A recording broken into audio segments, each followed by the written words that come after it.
Call the meeting to order for September 21st, 2021, 7 p.m. Any public comment?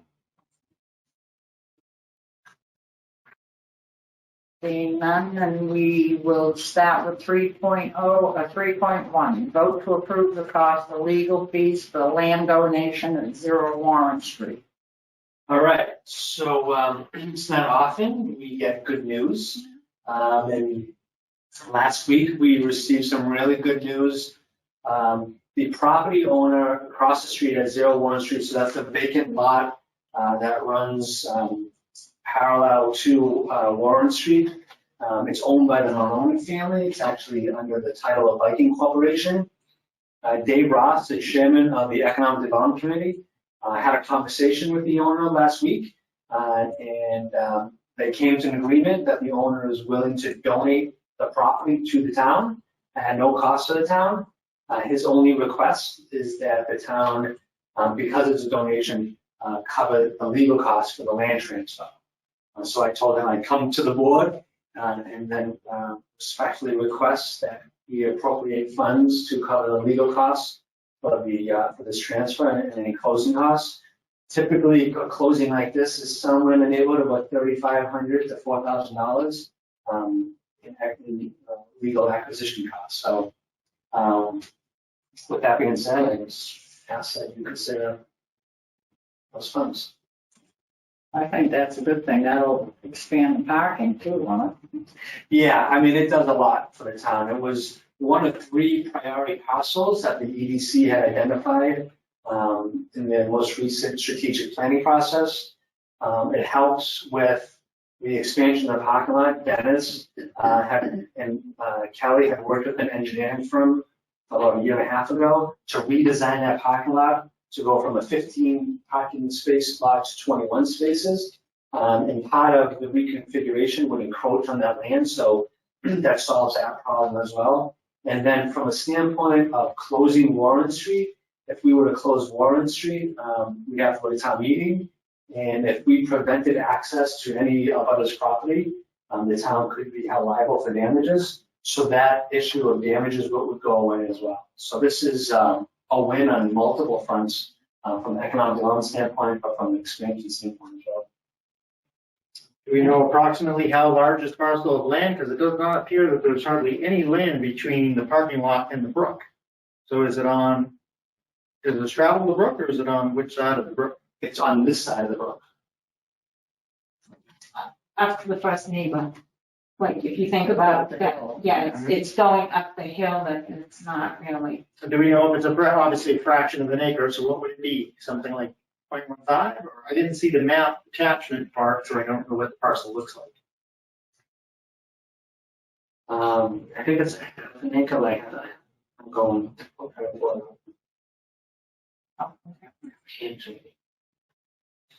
Did you see maybe the assessor's map? Do you know what plot number it might be? No, I didn't. So it's valued at $156,500 according to the most recent assessment. It's 0.3.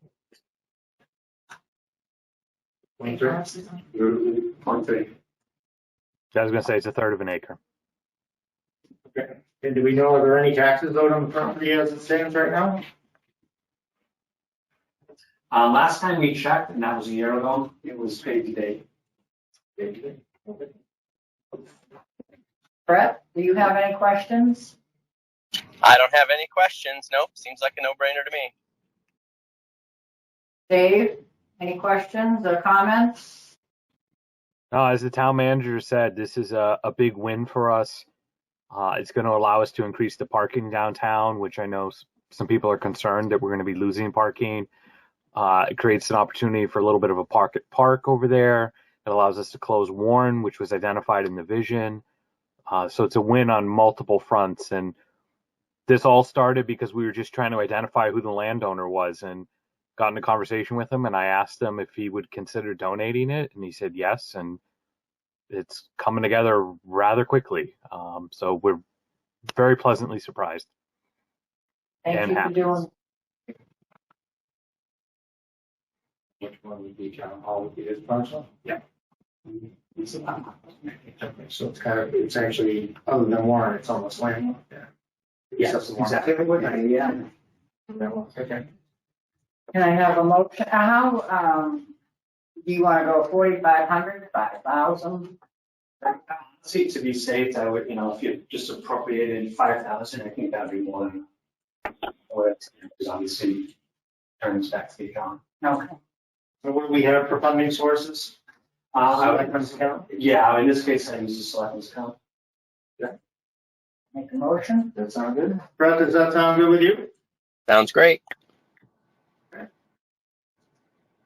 We'll make a motion that we expend up to $5 out of the selectmen's discretionary account to fund the acquisition of the parcel of land at 0 Warren Street. I second the motion. Brett Simus, aye. Maureen Linnell, aye. Stephen Mattelli, aye? Unanimous action. 2, special town meeting warrant.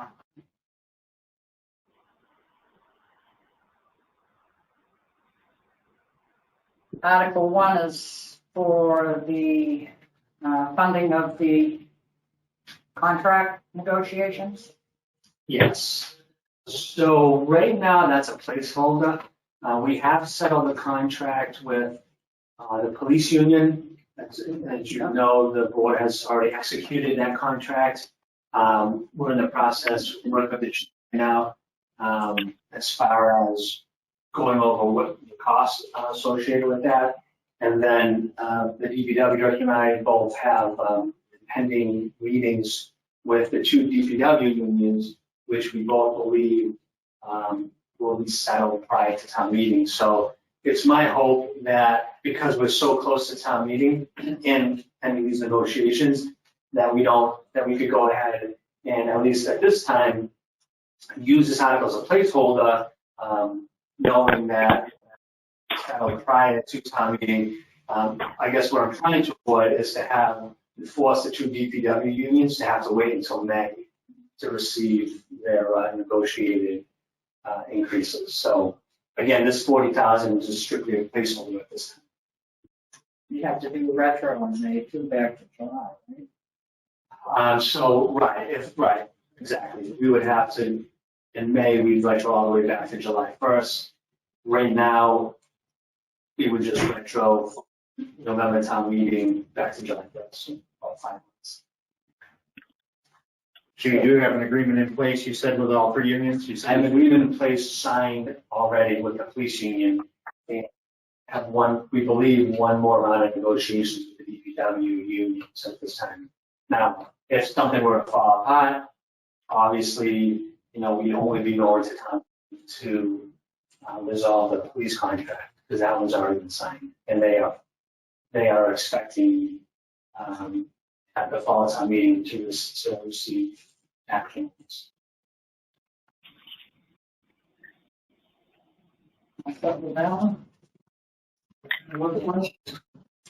Brad, any questions? Nope, I'm here. Article 2A, which is for the town to take over Maplewood Cemetery. That's the 1.2 acres. I have a presentation if you want me to put it up.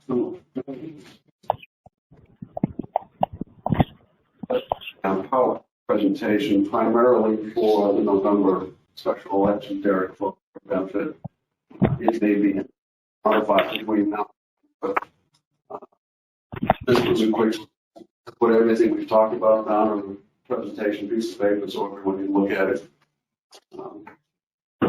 Just a copy of the use of the copies. Thank you.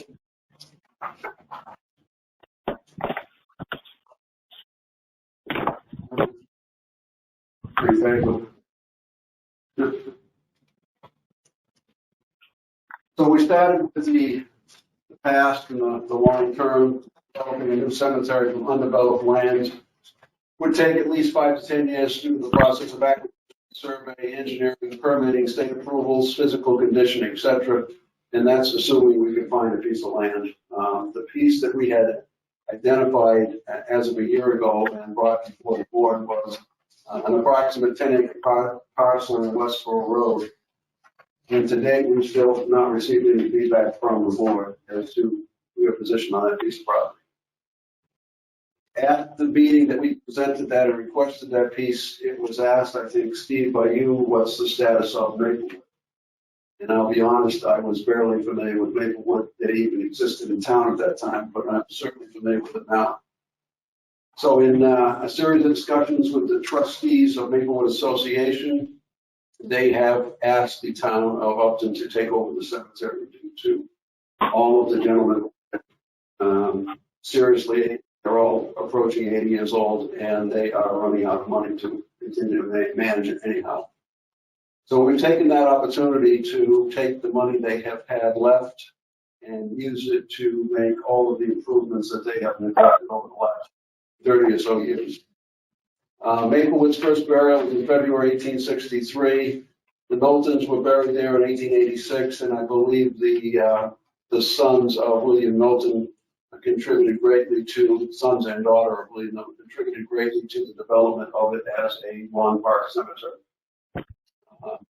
As we were discussing before the meeting began, we discovered evidence that the gazebo of the shelter, the chapel, and the tool house were all designed by a fairly well-known architect at the time, and they were built between 1913 and 1930. The cemetery was incorporated as an association in 1892 and has averaged about 8 burials per year since 1970. Most usable areas were designed for burials in large 4 to 12 grave plots. Approximately 927 interments have taken place from the beginning through last week. In 1935, Harold Knowlton, William's sons, donated a 6-acre parcel on the north of the cemetery and a 4-acre parcel that sits on the south of the cemetery. It's actually the open field between DBT, Pleasant Street, and donated them to the Maplewood Cemetery Association, bringing the total land area to just over 20 acres.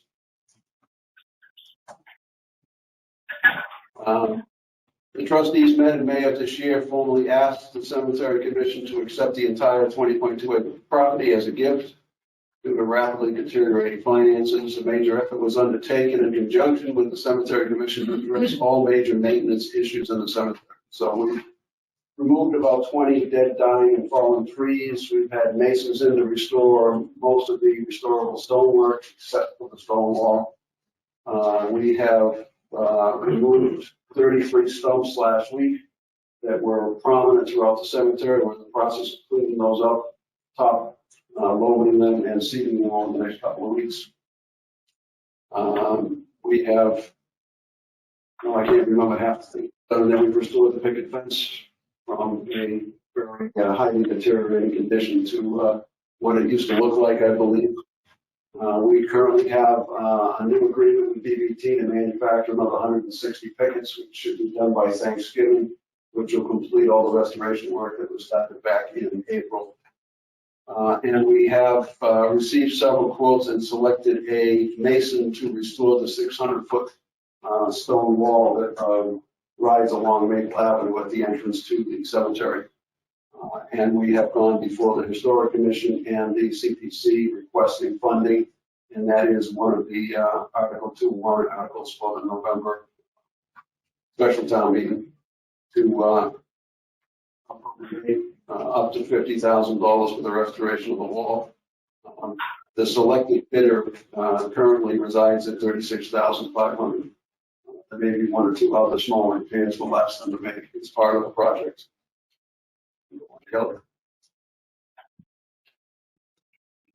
Maplewood has averaged 2 lot sales per year and 8 burials per year over the past 10 years. Interestingly, we've had 4 burials this year, and we sold 4 lots in the last week and a half. So we've had a good couple of weeks to raise some funds. The central developed 10-acre cemetery that has been there since the beginning has an estimated 916 available for sale, which projects to about 21 years of useful life based on the burial rate at Lakeview and Maplewood combined. In other words, town burials. The southern field tree lot of 4 acres would provide 1,375 or more. It could provide upwards of 2,000 graves if it was cleared and leveled, and would add another 30 plus years of useful life or more.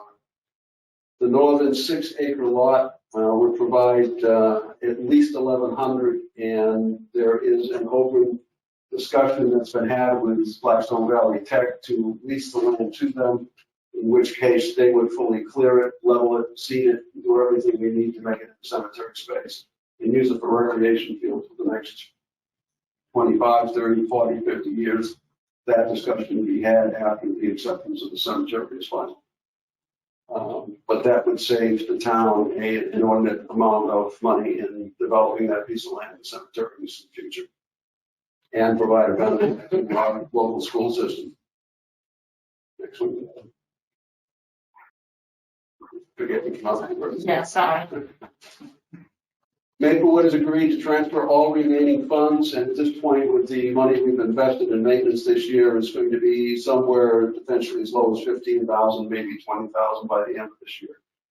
That will be tentatively after they've closed the books. Our accountant has taken care of all issues related to the custodian. Early next year would be checked into the town of Upton, and would be suggested and be put into the cemetery commission funds to be used going forward for maintenance of Maplewood. Blackstone Valley Tech has agreed to periodically manufacture pickets for maintenance of the over 120-year-old white picket fence. After they manufacture the fence working on right now, I have told them that I estimate will be good for probably about 10 years before they would have to do it again. Flowering a tree coming down and smashing some of our fence, which happened last year.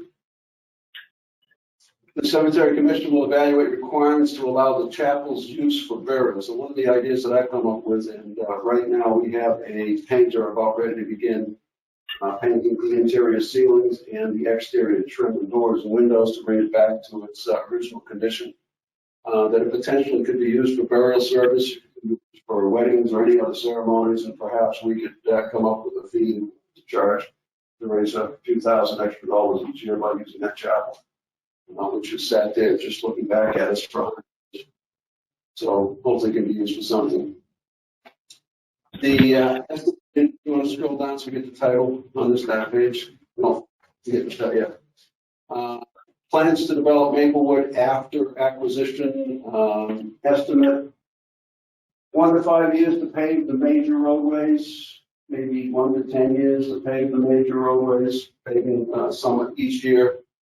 A 25-year lease proposal, the northern 6 acres of Blackstone Valley for them to clear a couple, as I previously mentioned.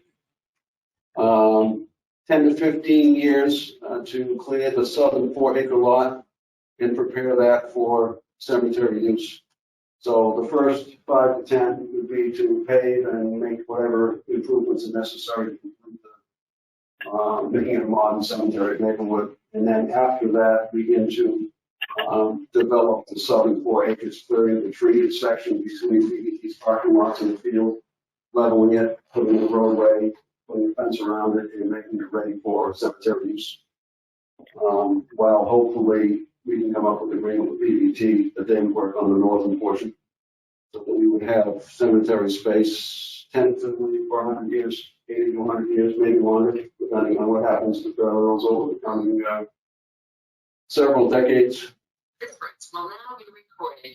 And that picture does not influence on cemeteries. I saw it in there. Any questions? Certainly do need the space. The view is still projected at somewhere around 20 years. Cremation burials are steadily increasing. They are actually averaging statewide in the mid 50% range. we've seen it at about 31 or 32% over the last 10 years, but the last couple, it's been somewhat higher. So that will slow down to a certain extent the using up the useful area that's left at Lake. That would give us more time. However, the concerning thing that I cannot put my finger on is the population of Upton in the last 5 years, as everyone knows, has increased about 400%, while the rate of burials has stayed constant. Doesn't seem logical. It would seem to suggest that somewhere in our future, as the town ages, that burial rate will go up. Then you have the phenomenon of people having cremation burials and putting the urn in their closet. It doesn't get buried, people don't find space. We're also potentially going to purchase a columbarium next spring. DPW through the process of approvals from the Conservation Commission to lay out a platform to start putting in columbarium or urn burials, which would greatly preserve land space. So with all those factors kind of tugging and pulling at each other, I think the lifespan of Lakeview is probably a little longer, and I think the Maplewood acquisition is probably the best thing that could possibly happen to the town. It gives us useful time to use a useful life where nobody in this room has to worry about what goes on after that. And cremation burials and green burials starting to become a thing. Who knows where we're going to be in 5 years?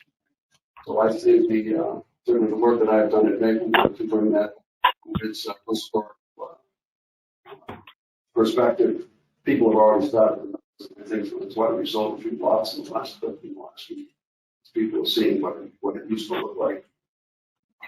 So, If you mentioned, I think a lot of people don't really recognize that it's there, don't recognize that it's an option. And now it's in the conversation that may have sparked some interest in sales, from your perspective. I'm wondering, should any attempt at advertising or notice in the paper, anything be done between now and the special town meeting just to get more people's attention? This is a great benefit to the town. Because this is going to come off the book. So the board did vote at their last meeting last week that they want to execute the warrant no later than October 11th, or that's a holiday to figure that out, because the intention to do it that early is that this warrant will go into town crier. Every household in town will get this warrant and will see this article via the town. So beyond that, that would be entirely up to the cemetery commission if you wanted to try to mobilize the community. The town of Crier already got an article published based on the meeting we had back in July. I know a lot of people noticed that article. So if the second one gets published because of the warrant, I think that would definitely help. Yes. Yeah, right. So I can bring up our commission meeting whether we can put another little ad in or something for the benefit of the town's folks. I mean, I think from my perspective, this particular acquisition, we're talking about a significant amount of land, solving the problem, and we're not, with this particular article, we're not asking for any money from the taxpayers.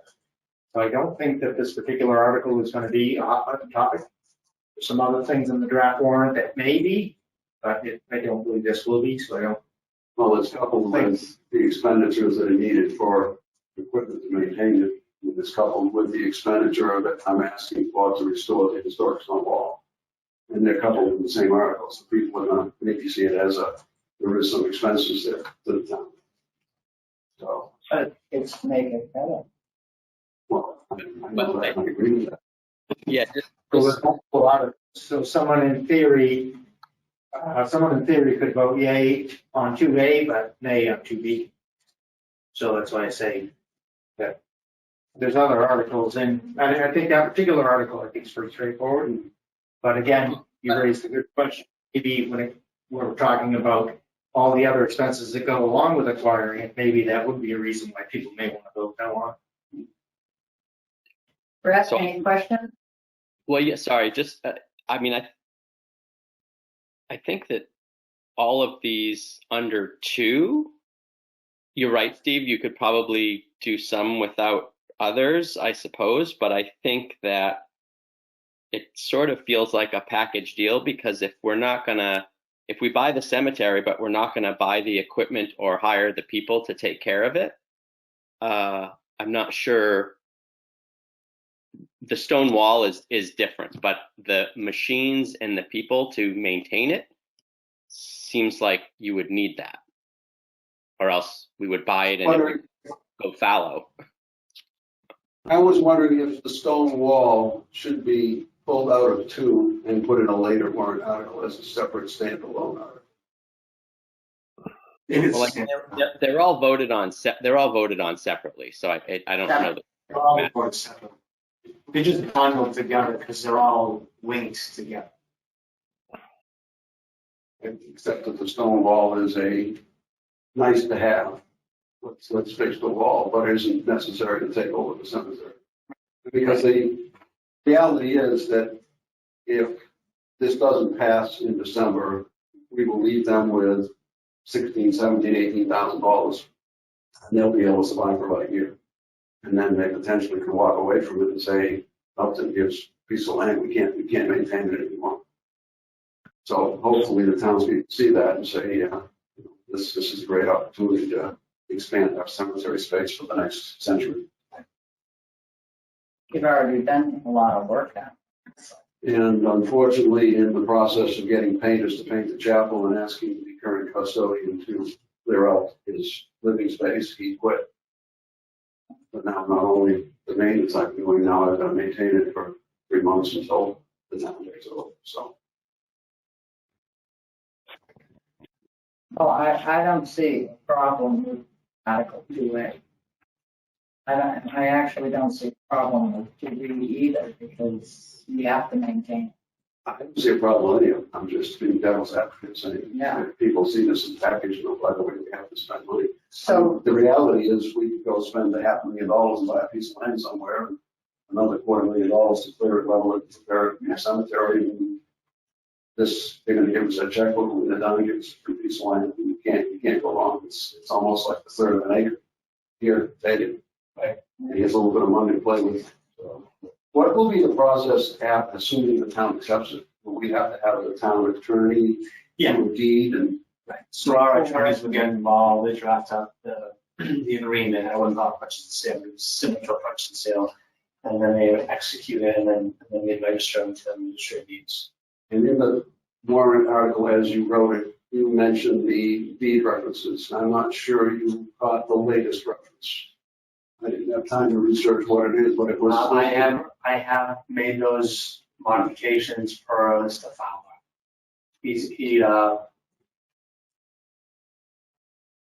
I'm not sure he has. Okay. If there's something different, because the one, the assessment map 024-017 is what Glenn had given me. That's the most recent. So if there's a difference in the booking page, we can make those modifications. Yeah, I mean, it's small stuff, but I know it was registered with the Worcester County Registry of Deeds in late July. I don't know. Okay.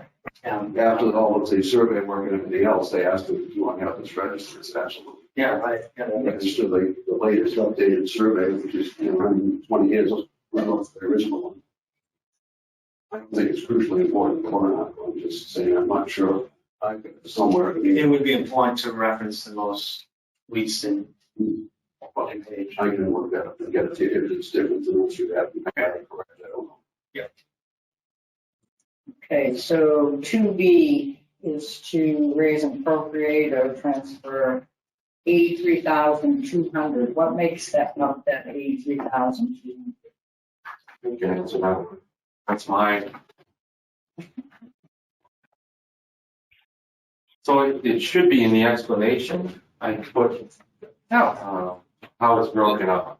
It is 48-inch mower, the 2 gas trimmers, and the walk behind self-held leaf mower written in here. So I will say through the chair if I can. Yes. When we took a look at the requirements for maintaining the cemetery, it was relatively easy for us to put it into man hours because we already take care of cemeteries. It takes us approximately 32 hours to cut Lakeview Cemetery. it takes us approximately 24 hours to weed whack. And you keep in mind, we have one person who's primarily dedicated to the maintenance and upkeep of Lakeview, but that person cannot maintain that in spring, summer, and fall. That's mostly during just the regular cutting. When we have Memorial Day, most of, I should say, all of highway goes in there quite a bit of time to bring that cemetery up for Memorial Day weekend. And then in the fall, we have leaves and maintenance to get it ready and reseeding of the graves for the winter.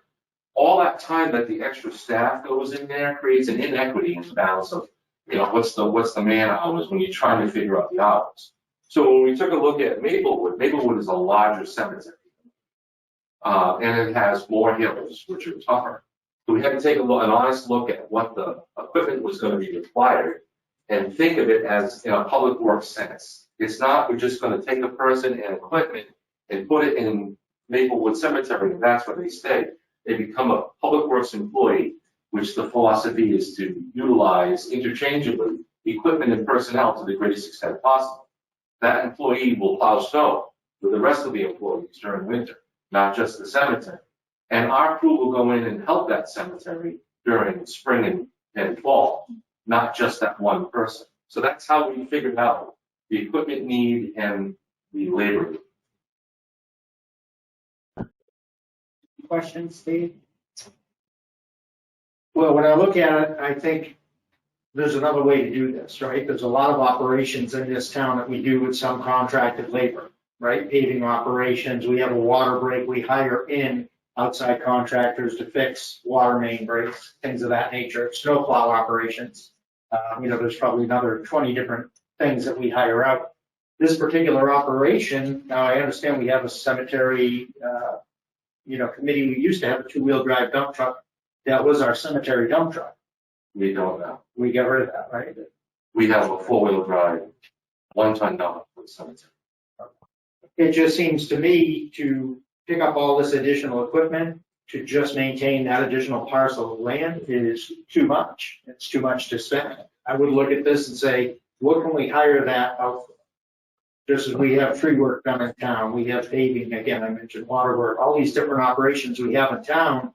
What would stop us from saying, hey, we're going to hire a contractor to come in and just take care of mowing this parcel? Because it would, if I may, through the chair, we have a unionized DPW, and we already have cemeteries that the union is expected to maintain. An agreement with the town, the contract bargaining agreement. You cannot utilize the DPW union personnel for some of it and not other like work without expecting a grievance. It's not, you know what I mean? We do have outside contracted work. I'll use your example of snow plowing, but all of the public works employees are in and on payroll. We're augmenting that staff. We don't ever have situations where we have hired contractors in plowing the roads and the DPW workers are home, not getting paid. Right, but nobody's going to get any time off, right? In the summertime, we hire summer staff to do mowing. Because our staff is already employed in mowing. Right. So this is just another instance where we'll hire summer help to take care of mowing, or we can just subcontract the whole job. I don't see how that would trigger a grievance. I think it'd be It's not- better off. No, definitely trigger grievance. You're contracting out? Sure, but the guys are on vacation. We're contracting part-time employees to mow now. They're So not, it's how they're can not contract. there's summer? They're seasonal help. Yeah. It's seasonal. They're certified by the state as seasonal help. It's a special certification that they have to receive in order to do that type of work. It's the Department of Labor does that certification. And Dennis is right. It could, if the union wanted to, they could file a grievance against the town for contracting bargaining unit work to a private entity. They could file a grievance if they chose to. Only if you mixed it. If you just kept the cemetery private and the public works we don't go in there and we don't do any work in there, then you probably could maintain it as a town cemetery and contract out the work. But you can't pick and choose when the union workers are going to go in there and when they're not, because that becomes their bargaining work. And then once you contract it and out the cemeteries for the contracted work, you'll never get them to go back. What happens then? You always, What Because about, they're not grieving the fact that we're hiring no, people. but you have to go you know. through the bid process. Now, the bid process could be, well, you have to take a look at what you're taking care of. How many acres in Lakeview? And That's 10. 10-ish. And then across the street, do they do that too? Yes. That part of it. Plus Maplewood.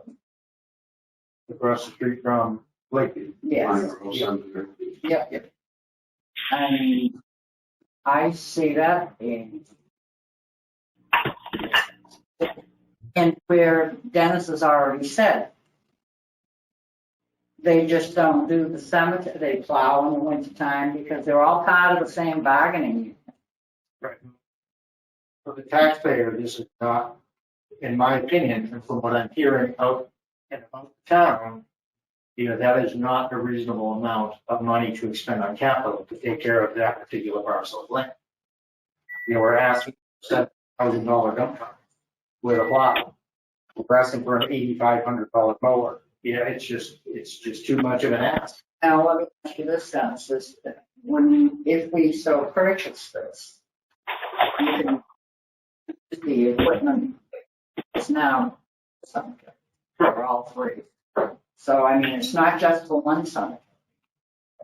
But we just spent $18,000 on a hustler mower. That was 6 months ago, or maybe even last November. Maybe less time. Again, in my opinion, the article is asking for too much. I don't like the way it's written. I would be a no on that article the way it's written. I understand, but I respectfully disagree that that's the kind of equipment we are a Department of Public Works, so we don't look at that as it's a private entity, and it's just going to be one person who's going to go in there and they're going to just maintain it, or you get 2 or 3 part-timers. First of all, the part-time seasonal kids that we hire, we don't put them on those mowers. Those mowers require people who have experience operating that kind of equipment. Those are not Sears and Roebuck mowers. They're expensive, dangerous pieces of equipment. So if you're going to just use, I'm just going with if you wanted to use seasonal people. Hire 2 or 3 kids that are, and still during the spring and the fall, the rest of the DPW is going to have to go in there and augment that staff to clean up with. Correct. So you're creating another inequity, but you're not using the public works philosophy where that staff can come out of there and help the rest of the DPW at times. That's not how the public works department works. Brett, you have a question? Yeah. My question is there any reason that we wouldn't put this off a year to have any of these discussions? It sounds like there has been a recent influx of cash that would get them through, get the cemetery through another year. There's a lot of dollar signs in this warrant, and it feels like if this doesn't feel like an urgent issue, certainly from a town perspective. And I understand there may have been a sense of urgency, but I'm just thinking that it would simplify the conversation a lot if this could be discussed in another year. Let me ask you this then. If we accept the transfer of the cemetery, who's going to maintain it if we're going to wait another year to get equipment or part-time help or full-time person? No, I'm suggesting we put off all of Article 2, A, B, C, and D, defer that for a year. For the acceptance of the cemetery? Yeah. I'm just asking what's the downside of doing that? I haven't. I'm just asking. I think that to hear, if I may, the tone that I'm hearing is that a $70,000 dump truck puts this thing over the top. I'm 100% behind Dennis that he's got to have a mower, he's got to have a couple of weed whackers, and he has to have a leaf blower for this cemetery that he does not have to have a leaf. And if you put those items together, you're talking $13,000, which is minimal. We're going to receive $16,000, $17,000, $18,000 from Maplewood in the check early next year. Once this is done, they could be used to pay for those pieces of equipment to maintain that cemetery. But to put this off with all the work that's been done and the fact that it's a gift and the fact that every one of the trustees of Maplewood is almost 80 years old with very little checking account and no custodian to maintain it. Because as I've said, I've agreed to do it for the next 3 months, but I have not agreed to do it for another year. And I'm not. If we were able to use an alternative source of funding to fund this capital that's being recommended in 2B, would that solve this conversation? So non-free, so right now typically we use free cash for capital acquisitions. If we find an alternative source of funding, not free cash, would this solve this conversation? That's for me. I would go forward as it is. No, not for me. Again, I just think that's, we're requesting too much capital there to maintain that property. So it's not about where the money's coming from, it's about the article itself. No, I think it's the amount of money. Again, I don't disagree with the mower, back blowers and whatnot, but we're asking for a $70,000 contract. We just bought a truck in May. We bought another 6-wheel dump truck a year and a half ago. We've been buying a lot of vehicles, and I just can't see how it makes sense to buy another 6-wheel dump truck. So Mike, $70,000. Again, I don't suggest advocate for not accepting the cemetery. I mentioned it a year ago when you came before the board. Absolutely, it's a great move for the town. I just don't like all that in an ask. Steve, what's your perspective on waiting a year? The reason I ask is it sounds like both you and Maureen support taking the transfer of the cemetery. So I just want to clarify that because I can tell you from my perspective that if we take the cemetery, then I would absolutely be compelled to include the resources in terms of whatever hardware is required as well as whatever human resources are required based on what the DPW director is asking for, given his expertise to support it. So, I'm of the mindset of, can we wait a year? If we can't wait a year, then we have to approve, or I would want to approve or support or advocate for 2A, 2B, 2C, 2D. I think we can put that off. That's not a priority in my mind at this time. But I think that for me, those three go together. So if we're going to do the first one, then we're going to do all three of them in my mind. I would agree with that. Right.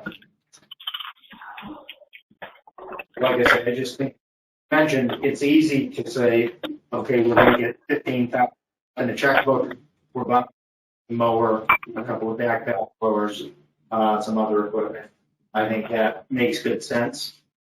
But again, I can't slide a dump truck through that $70,000 ask there. I don't see it. To the chair. Yeah. What would you recommend I pull the trailer with? Because we don't have a place there to keep. We got a barn full of trucks, Dennis. We do not. We actually have 6 water employees and 3 trucks in the water department, and they're borrowing highway trucks now to be able to keep up with And that. I would pull it with the new dump truck we bought a year ago. The one that's dedicated to the staff member that goes to Lakeview. Sure, they don't have to mow at the same time, right? They mow just about every day during the season. That's the truck I'd use. If I didn't use that one, we replaced the truck. The one that got handed down the highway, the 11 truck that got handed down, I'd use that. That's during the summertime, you've got 3 seasonal employees, 4 seasonal employees on Parkland, sorry, that are going to Cornice Beach and cleaning, cutting the fields, which is what the Eagle does.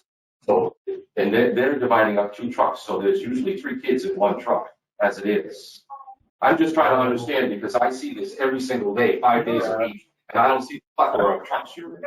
Okay, I'm glad to stop by the highway barn. You're telling me that you can't come up with 3 trucks, no trailers. I'm telling you that if we have to have a trailer dedicated to taking equipment to come to that place 5 days a week, it needs to have a dedicated truck. Guys, it's not worth trying to debate with the DPW director about how to run a DPW, in my opinion. And I also don't think this is the forum for it. We can have an operational discussion offline. I think that, and again, that's my opinion through you, Maureen, obviously, however you want to run the meeting. But So I think Maureen and I agree that we would do the three of them together. Maureen and Steve agree we should do one. So it seems to me that this is sort of a moot point at this point. Have to do. So, that, Did you guys hear that? yes. We can move on to the next 2C, which is for a request for 17,000, but that's only for a partial year. That's right. If it did make sense to start an employee during the winter time when all the work would start in the spring, that's generally the time we start getting really busy, trying to get into the cemeteries as quickly as we can, so that I have to pull less staff from the highway department to help with the cleanup. But it all depends on when Mother Nature gives us the break. And sometimes it's snowing right through March. Yep. So. Steve? So if you could give us just an overview, how many water employees do we have and how many DPW employees do we have at this point? We have 16 total full-time employees, 6 in water, 4 highway personnel, laborer, truck driver, equipment operators, a superintendent, a mechanic, cemetery and parks forestry foreman, and a laborer. Myself, Mr. Chairman. That's the 16. And you want to hire a new one for April 1st? Yes. This would be a raise and appropriate article, if you have a current expense. Yeah, I gotta echo my same sentiments, really. I echo my same sentiments, which I just don't think, we went to the taxpayer, I guess you wouldn't have heard this, so I'll share what what my comments were last Tuesday and what I'm hearing out on the street is. We were aggressive last May. We spent $12 million on a new structure, 500,000+ on historic preservation money. We spent a lot of money in May, and we've got a lot of requests here. A lot of capital requests, and we've got and here's another labor request, and I'm not in favor of continuing to add personnel, continue to add personnel. And then what's the next thing we constantly hear is, we can't fund OPEB. So I know I always hear pushback saying that new employees are paying towards OPEB, it's not affecting our OPEB position, but again, it's my position. Don't forget, you're adding roads to this town too. You're adding more miles of street to pave and plow and take care of. How many actual laborers are One on the books, but they're all laborers. Part of their job description is to do everything within their description below. So everybody labors. Heavy equipment operators actually don't spend a great deal of time operating heavy equipment. We spend more time laboring. If I could, through the chair, I think Steve raises a point about adding personnel, and Selectman you hit the nail on the head when we keep adding roads to this town. And so I hear this from on a weekly basis how, we have to spur development. Every time we spur development, we put a burden on the DPW. So you can't have it both ways. You can't say, we're trying to accept Azalea Lane. We accepted Blueberry and Dogwood 2 years ago. This is more work that DPW has to take on with no additional staff. Take on a cemetery, no additional staff. We had a conversation just 2 weeks about Heritage Park, taking on Heritage Park. It's never been, a responsibility of the DPW. And so at some point, we have to stop taking on work and telling the community at large, we're not doing it anymore. Because these guys don't have the ability to do it anymore unless they get additional staff and additional resources. So, maybe this is a conversation, a workshop at the planning board, that we tell the planning board that, listen, no more new developments, and if they're going to be new developments, you keep them private roads because we don't want investment. So we can't continue to ask these guys to do more and don't give them additional resources. And I would suggest that taking on cemetery is a little bit more work than taking on road. Once I was very plowing and sweeping it, cemeteries every day, every week. Mow it, clear it, clean it, dig grave. a lot of work. I think that speaks to what I was saying earlier about subcontracted labor.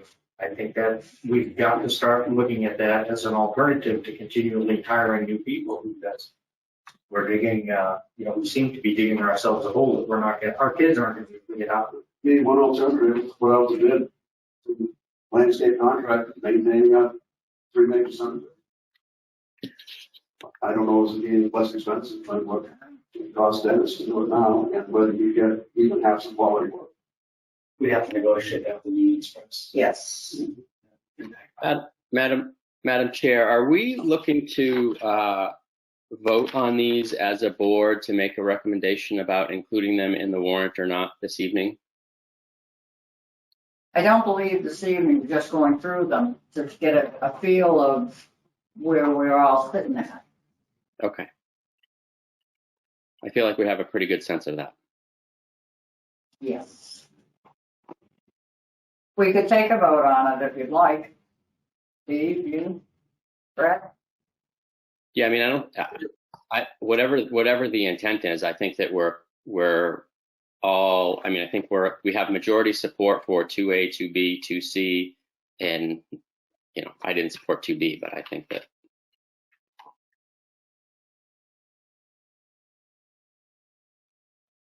Terrible. We're at 2D. 2D. And that's coming from the Community Preservation Act and the Historic Preservation 50,000. That's for the stone wall. That's for the stone wall. So I guess we're going to be wrong. Sorry? They have to meet with the, did you already meet with CPC? Yes, yeah, they had unanimous support. I think they have a meeting next Wednesday for public hearing, public input. Okay. You good with that? And we settled on a Mason that at the moment the bid is 36.5, not the 50,000 as requested. So that can, 15,000 was a placeholder. So that could be reduced. I propose reducing it to 40,000 in case there's something that comes up while they're restoring it. okay. Do you know what's in that fund? We pay our town hall bond obligation out of historic preservation. Do we know what the balance is in that account or what the most recent balance would be? Yeah, that was going to be my Does question. That's Brett? No, I was going to say that was going to be my question as well, right? Like my reaction is to, let the CPC sort of take care of expending these funds. They know what's in there. They know what the other possibilities are for investment and allotting this money to various projects and initiatives, and they've got the best sense of that. That said, I would be interested in knowing, how much capacity that account has, just more out of curiosity than anything. I think it's essentially spent money. It's money that's in a savings account that can only be used for this purpose. It's the taxpayers' money, and they trust the CPC to be stewards for that.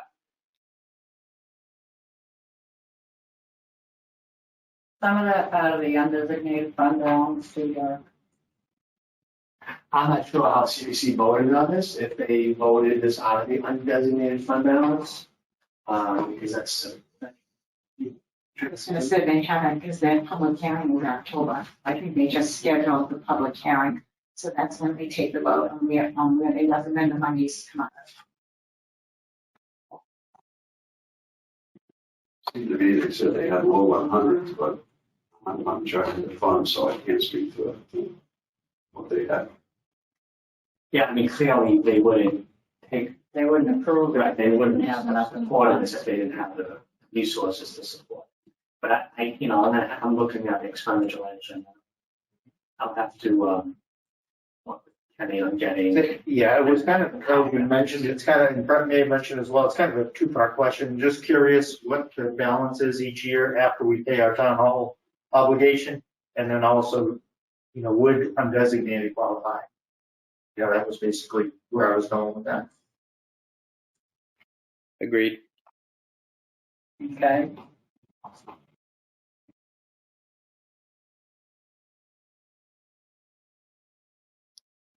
Article 3 is to transfer $436,497 into the stabilization fund.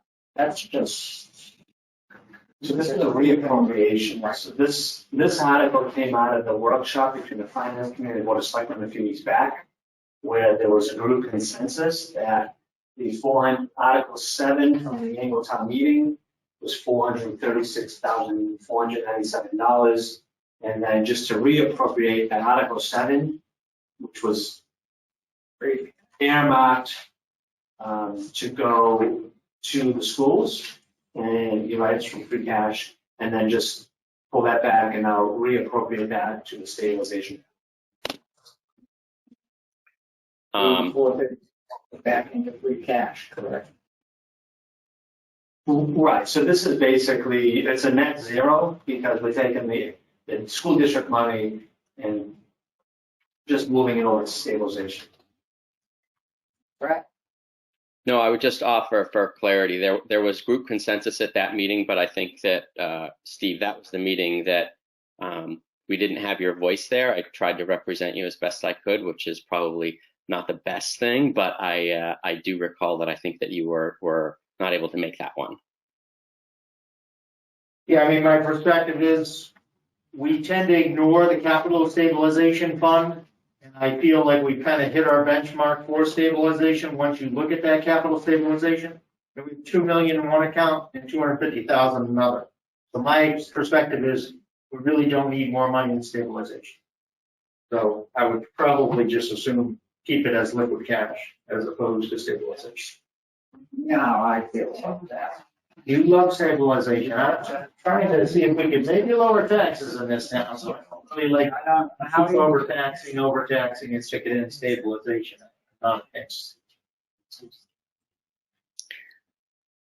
My perspective is that it's important to put the money, it's money that is going to help us as we do borrowing. We're on the verge of borrowing, call it $10 million. And every little bit will help. And I think even just as a best practice to get to that 10% number for stabilization, we're very close to that. And I think that this would get us much closer. And I feel like we've been talking about that. It's in the financial policy that we approved and put together as a board, or approved as a board, and that FinCom and others put together in terms of recommendations. So I'm in favor of continuing on that trend and trying to meet the requirements that we set forth in that policy to augment and get stabilization up to that 10% target. By my math, this would put us over by probably 200,000, but we can take that offline. you haven't got new growth or anything. No, we're talking about our operational budget versus what we have in stabilization. So if you look at those two numbers, our operational budget, I believe, is just under 26 million. I think we're 25.8, I think is what we were. So we'd be looking at 2.5 million roughly in stabilization.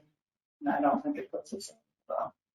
Well, we have over 2 million in stabilization and 250 in capital stabilization. So if you add that in, that will put us over. But that's all right. Capital stabilization doesn't count. Because that's designated to capital. But it's lost money, you know what I'm saying? We Not should really, lost money. well, it should be in regular stabilization, but that's okay.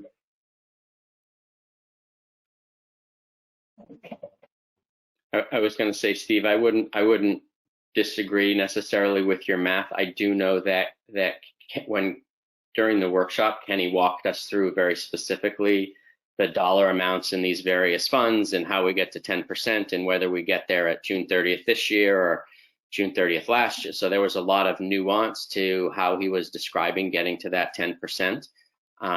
It may be moot, but I remember at the time that it made sense. So maybe we can, understanding our positions on this, ask him to clarify, Steve, so that you're not, just so that everybody's working off the same page, because I get what you're saying for sure.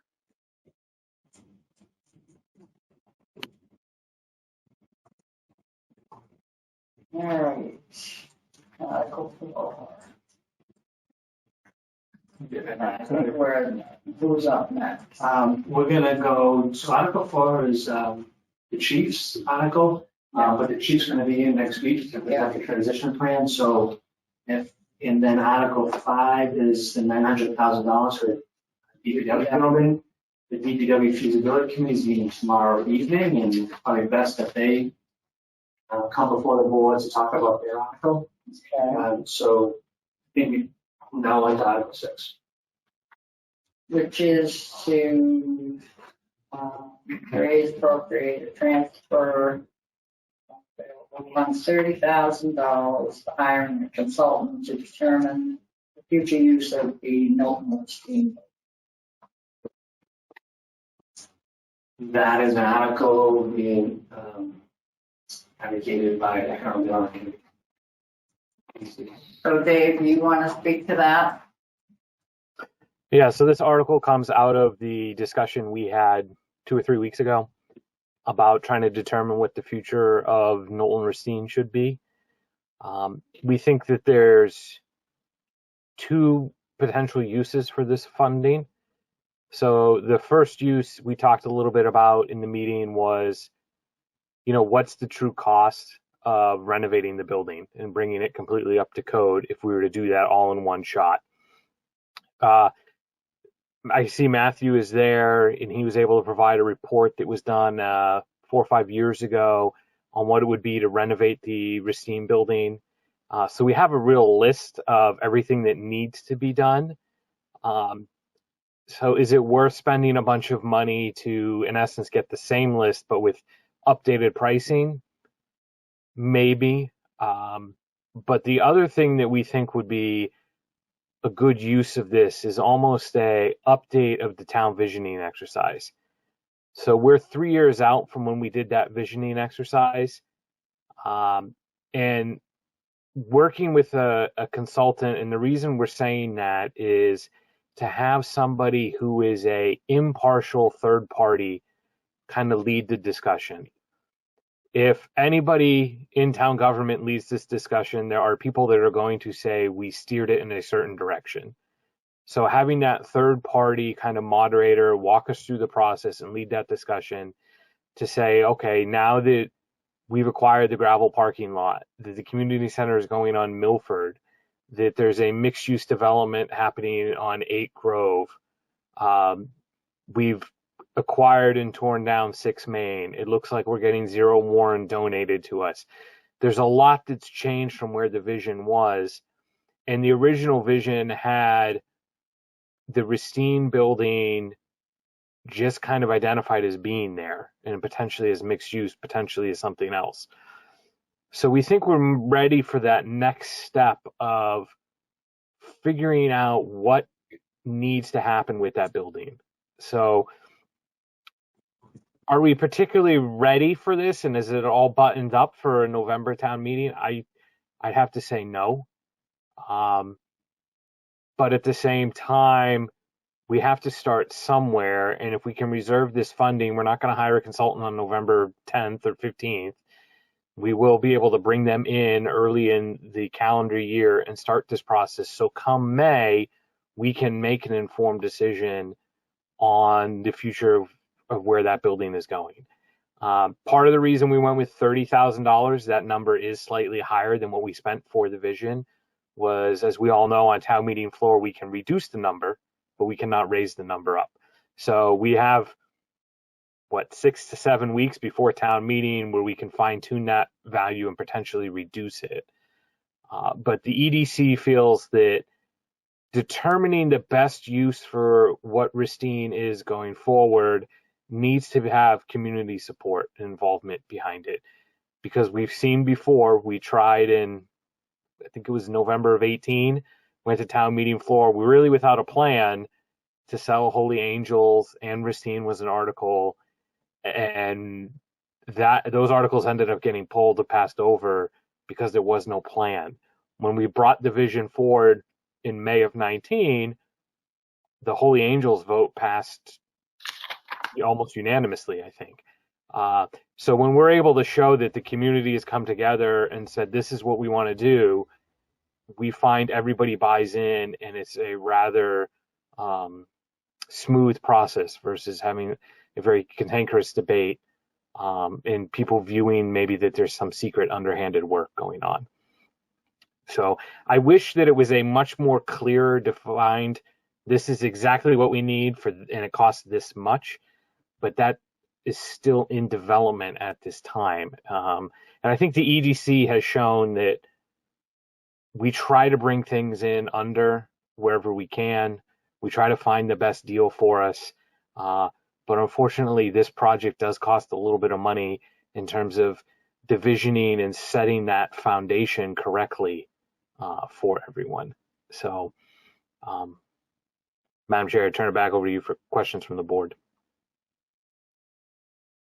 Would it be the intention to use the rendering from 2016 on what had to be done back then that was at, what, $3.2 million? Would you start from there and have it updated? That would be the hope, that we could start from there. A number of the issues that existed back then still exist now. There were specific things in there, and I'm sure, I hate to put Matthew on the spot, you could talk to that, where it was designed if a library was going to go into the building, which we may not need in a office building or rec hall or whatever we may turn this into. But a number of the structural issues, the systems issues are still going to exist. So, but part of that is, and I think Selectman Matillion brought this up last time, is we can design the building to be office space, but until we've decided really what we want the building to be, that's a little bit of putting the cart before the horse. And so we think this more of a visioning exercise is needed to say, A, should the town retain the building? And if so, what is it? Or B, should the town look to lease out the building or transfer ownership to somebody else?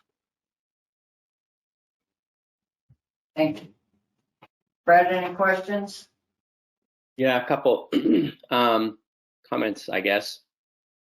One is just a general observation. I'm still feeling like we made significant investments in the spring, and I think they were all excellent investments, and I fully supported them.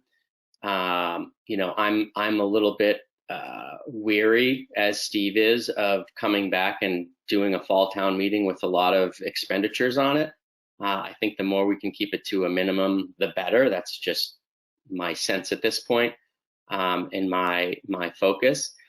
Regarding this particular item, I think that it would make more sense to me if we waited a little bit until we get further along in the reissuance of the RFP for Holy Angels, because I think that as we get feedback from that, we'll have a better sense of what, how, when we might utilize the Racine building as part of the town's portfolio, real estate portfolio, and either we dispose of it, we renovate it, we use it, we lease it, whatever those options might be. I think we should evaluate that in the context of having more information about what's going to happen with the Holy Angels and the parcels that are over there. So, my take at this point on all things Racine are to, minimize the investment, minimize the expense until we have more clarity with some other parcels, the more significant parcels downtown, so that we don't pigeonhole ourselves in having to do something one way or the other with the Racine building before we know what that broader context is.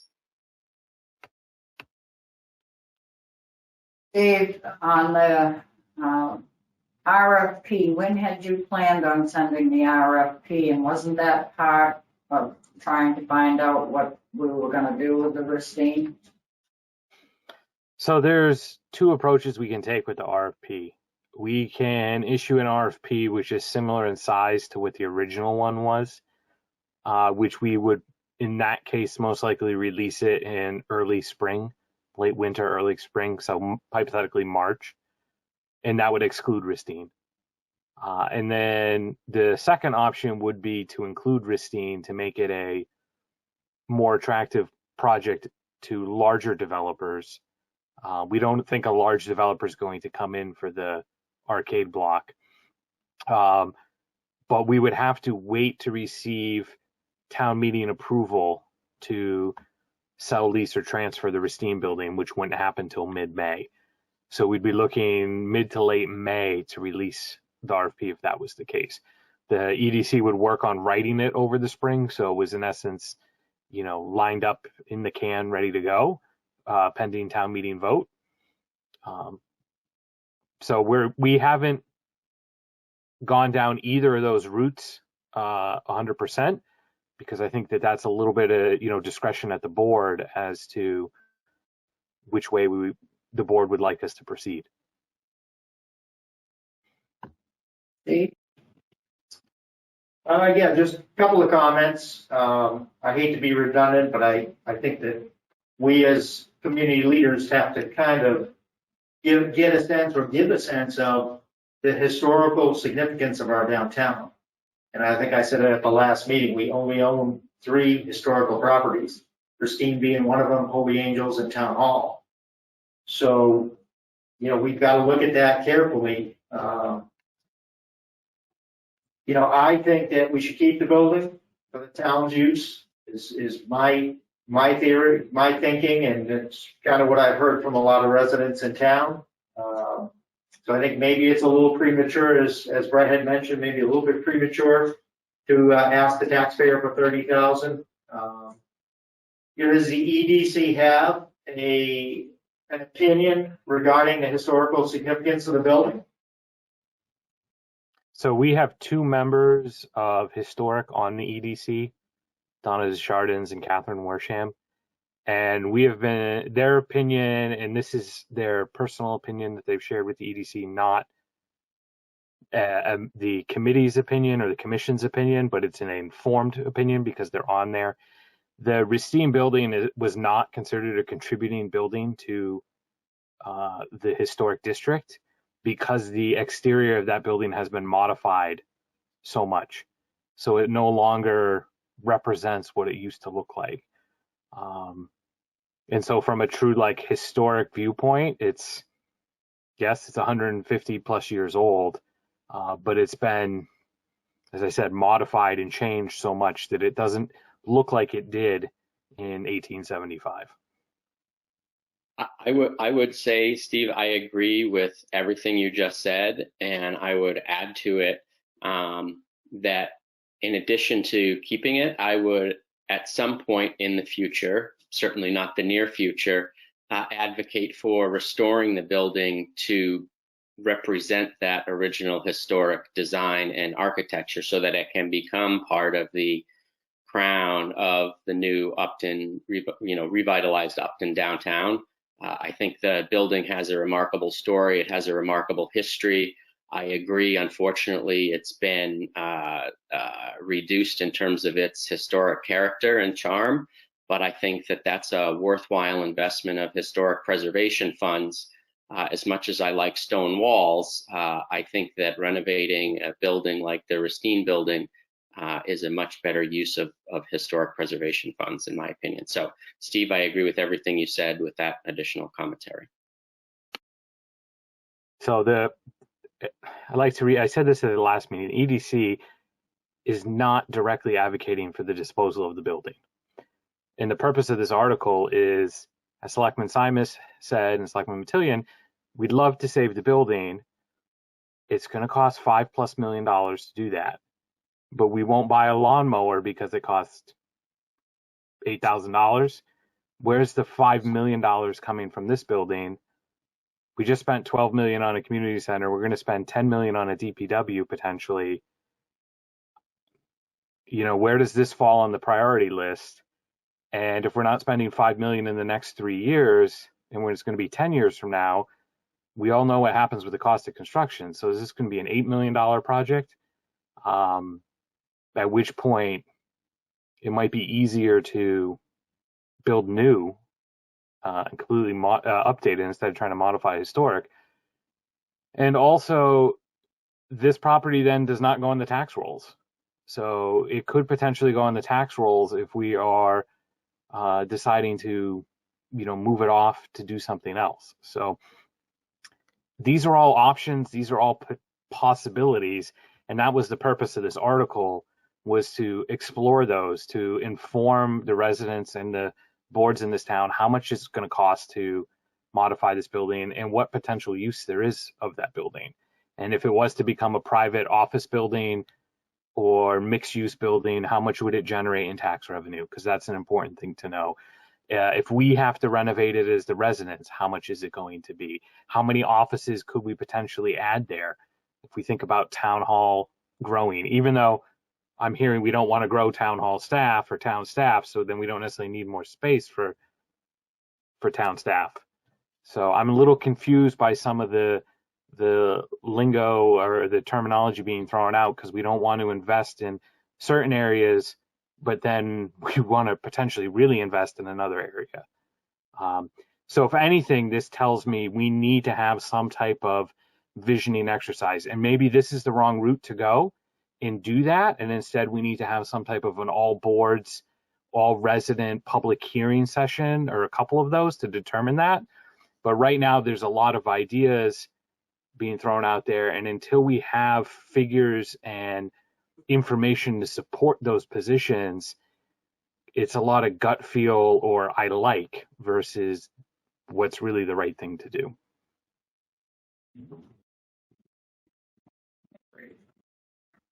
Just clarification, the argument was about the dump truck, not the mower. So Okay. you missed the dust.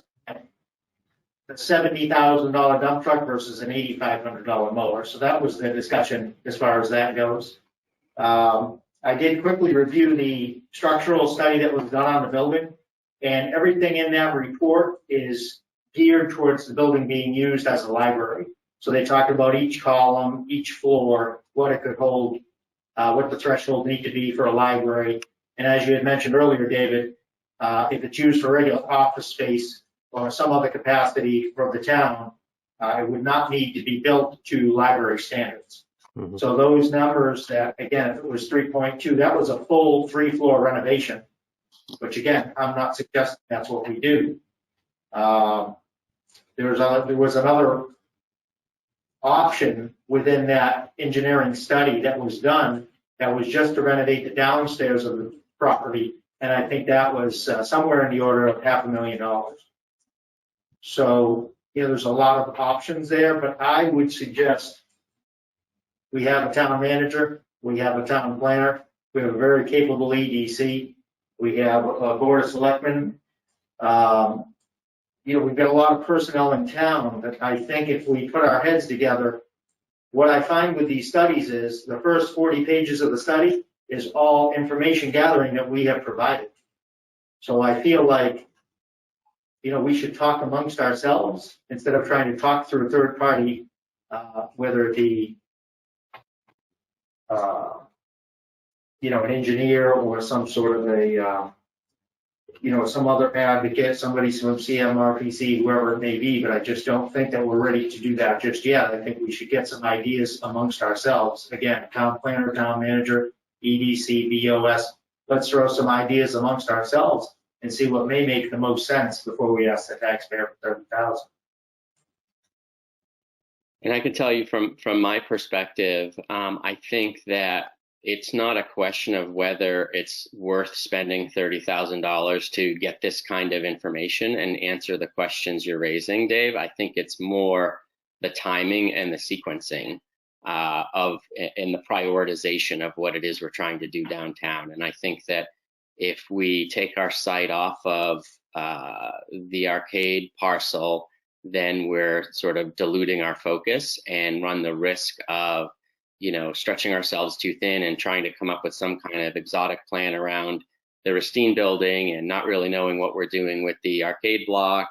But again, it's not a question of whether we spend the money or not. It's just or do the study or not, or the value of the study or not. It's really just the timing for me. That's all. Maybe we could have some kind of discussion on that then and bring everybody together to see where everybody's at with it. I'd be amenable to that.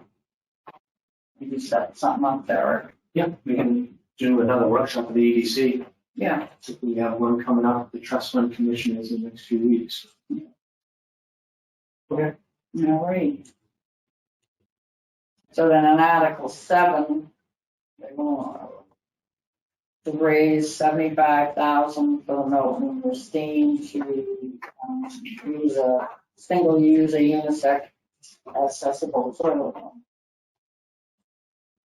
Yes, so I'm here on behalf of the library trustees, Matthew from the library director. The trustees voted to put forward three articles as a placeholder, two of which deal specifically with making the building accessible. And the first one on this Article 7 is $75,000. That amount was taken from the transition plan to make one accessible bathroom on the first floor. And the second one for $6,000 is to widen the hallway door and the door to the meeting room and do some other lower cost accessibility measures. The primary purpose is to make the meeting accessible, to get down the hallway and into the room. I think from the trustees' perspective, we just wanted to be in a position at the very least that for some reason we're not able to build a new facility. We're in a position that we can make the existing one accessible. And so that's why we brought these up, these placeholders. The trustees would have to meet to determine whether or not they have any desire to put these forward. In fact, we're certain that the new building will go forward. I think just to add that, Bill, some of the trustees would certainly feel that if we're going to be in that building for 12 months, best case. So they would say these accessibility improvements need to be done legally and ethically immediately. And then they would also say that this will add value to the building for whatever future use it is put to. And personally, I would hope if these articles move forward, we could coordinate with whatever, as you're planning what to do with the building in the future, let's make sure whatever we do now is compatible with that. Good, Steve. Yeah, I think that would be my only caveat, is we kind of want to have an idea of what our plans are with the building. If the consensus is we include it and basically demolish the building, that may not make sense to invest $75,000 in the bathroom, or because you got construction time too. So even if it were to pass, the bathroom may not be operable for 6 months. So I don't know. Myself, I would say this be best for May. Hold off till May so we can get a better sense of our direction with the property, what we're thinking. And again, I may be the only one within 2 committees that thinks it's a good idea to keep the building. If that's not the feeling between the majority of the BOS and the EDC, then it may not make sense to do this at this particular juncture. I think that's the whole purpose of doing an analysis to find out what the cost was or what would be the best thing for the town, whether we sell it or rent it or make office space out of it or parks and rec space out of it or whatever. I don't think it's determined that we want to tear the building down. It's what's best for the town government. Correct? I'm reticent to spend any money on a building that we don't know what we're doing with it. I think the timing, I think this building has been the way that it's been for a long time. And given the timing and all of the moving pieces involved with the new community center, with the redevelopment, the revitalization of the parcel across the street, with the uncertainty about how we're going to use this building, whether we, again, I'm a fan of what I said moments ago, right? Like I fully anticipate and hope that this building stays in existence and gets renovated and is part of the town's portfolio for a long time to come. I don't think any private vendor or contractor is going to get involved with that, or any commercial real estate investor is going to get involved with any of that. All that said, until we know, right, like if we renovate it or change it, we might completely change the layout of the bathrooms. If you take a building and you're going to renovate the whole thing, you might reconfigure the floors. You might say, you know what, I want the handicap access on the whatever floor. And so to me, it doesn't make sense to spend this money at this point. I was skeptical of putting the ramp in the first place. Frankly, I wouldn't have spent that money. The townspeople clearly overwhelmingly supported making that investment. But I don't feel like now is the right time to be investing money into this building. I just don't. Sorry. I would agree. Steve and Brett, I think it would be a better at these articles would be better on the May town meeting. I agree. Yeah. Another thing again, I would say that if for some reason you discover in the next 30 to 60 days, whatever it is before the meeting, that we weren't going to be able to construct a new building, I would absolutely want to see these. The trustee would absolutely want to see these go forward with that accessibility to the library, because we probably won't be there indefinitely. And one thing that's I think that's happened to us is, as trustees, we've always looked to the future, thinking that we were going to soon, in the near future, have a new building. And as a result, the existing library has remained inaccessible for many more years than probably should. Maybe between now and the time that we actually execute the warrant, we may have some update from the building committee. So if they're unsuccessful in securing bids and we get some sort of an idea for timeline, let's just say for conversation's sake, that that timeline of that new construction gets delayed, and instead of being ready in 15, 16 months, let's say maybe it's going to be 2 years, then maybe, my perspective on these articles is likely to change. So I don't know if we should just leave them on. Do you anticipate getting any sort of update from? Yes, so the building committee was originally expecting to come before the board of selectmen on the 28th to explain the bid process and the winning bidder. That got delayed for a couple of reasons. They're now expecting to come in mid-October to talk about the bid process and the winning contractor.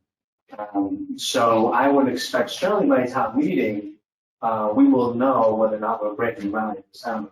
What could delay that if we have bids that come back in excess of what we have been authorized to spend, in terms of $1 million. There are conversations of going back up to bid in the spring. So let them back and cool off a little bit, go back up to bid in the spring. So at that point, we would have to make a decision whether or not we want to have these articles go forward and potential construction period or renovation period during the winter months, knowing full well that we're going back up to bid in the spring. Yeah, so I guess given that, maybe we would wait then. Just wait till May either way on these. Is that what you think? Well, during the construction, these articles here, would they be able to keep the library open? That's a good question. We may not be able to keep the library open. I think there would be at least some degree of closure because the walls all have asbestos. Oh, yes. If these were to pass and we were to renovate the bathrooms, for sure we'd have to close the library for some period during construction.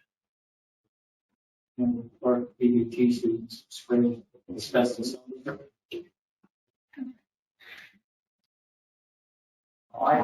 I think that we would maybe hold off till May then, because I mean, if you've got to close the library, you take when you run into asbestos. All right, if you run into asbestos there, then the whole building must have asbestos, correct? So when we did our mold remediation efforts in 2014. We did some asbestos testing as part of that, and they've identified the wall materials, the wall plaster that contained asbestos. They also checked the ceilings and the floor and didn't find anything there. So that when they did that renovation, the asbestos removal process was not too time consuming. They came in, they covered everything off and, used air and removal processes. So that didn't add that much to the construction. But you're rebuilding that. I think we had to move out for a month. I'm just wondering if you open up something like that and then they find a lot of asbestos, is that going to lead to doing more hazardous materials? So what we found is that the wall plaster on the first floor and probably part of the second floor contains asbestos. So anytime we're doing work that cuts into those walls, it has a hazardous materials requirement. Okay. So if they had to cut walls to put in the bathroom, they have to do that. The whole first floor.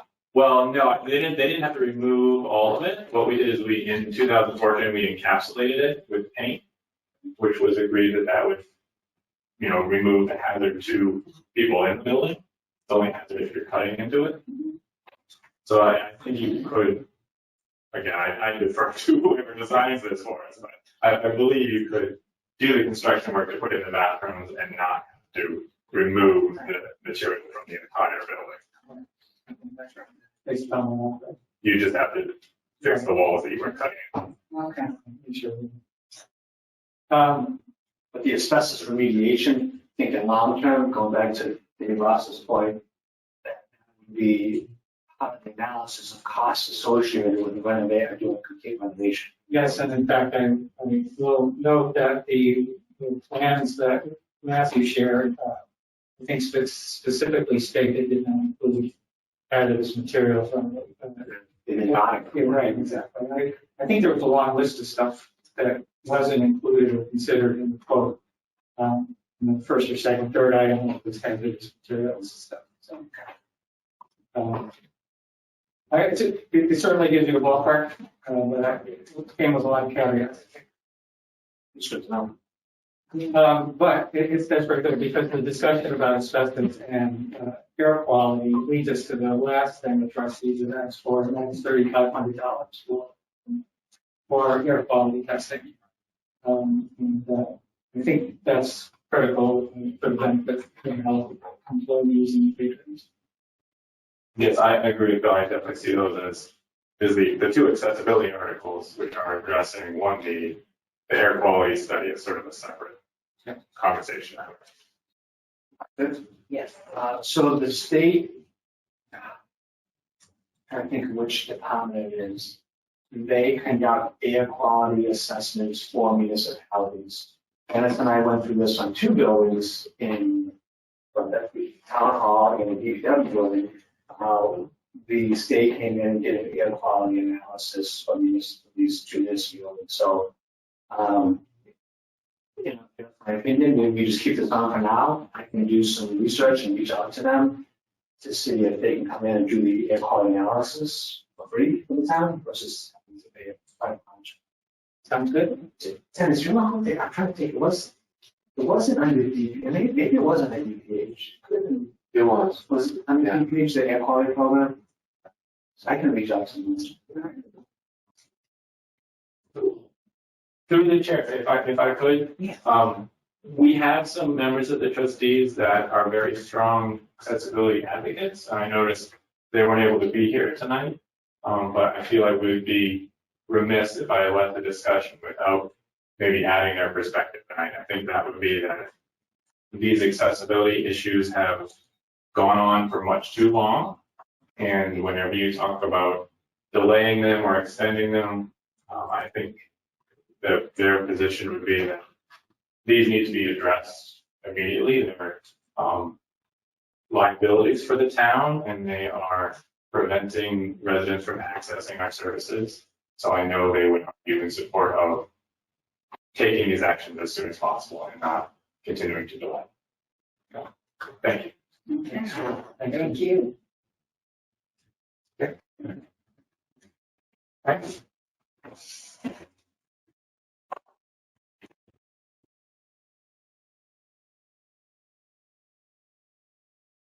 Did you want to take up DPW? So the next article would be Article 15. I think all the remaining articles are all Public Works articles. Article 15 is an article that I have endorsed. This is the second time I'm bringing this in front of the Board of Selectmen. This is an article to authorize the Board of Selectmen to petition the legislature to amend the special act, which allows for a director of public works. Specifically, the amendment would speak to changing the contract period from what is now 3 years to give the town the ability to sign a contract with the public works director for up to 5 years. I personally think that 5-year contracts certainly are more advantageous from a financial perspective for the towns we have. And they are something that the recipient of those contracts prefer because it provides stability and employment over a longer period of time. So for those reasons, I asked the board's support in moving forward with this article to amend the special act for the DPW director.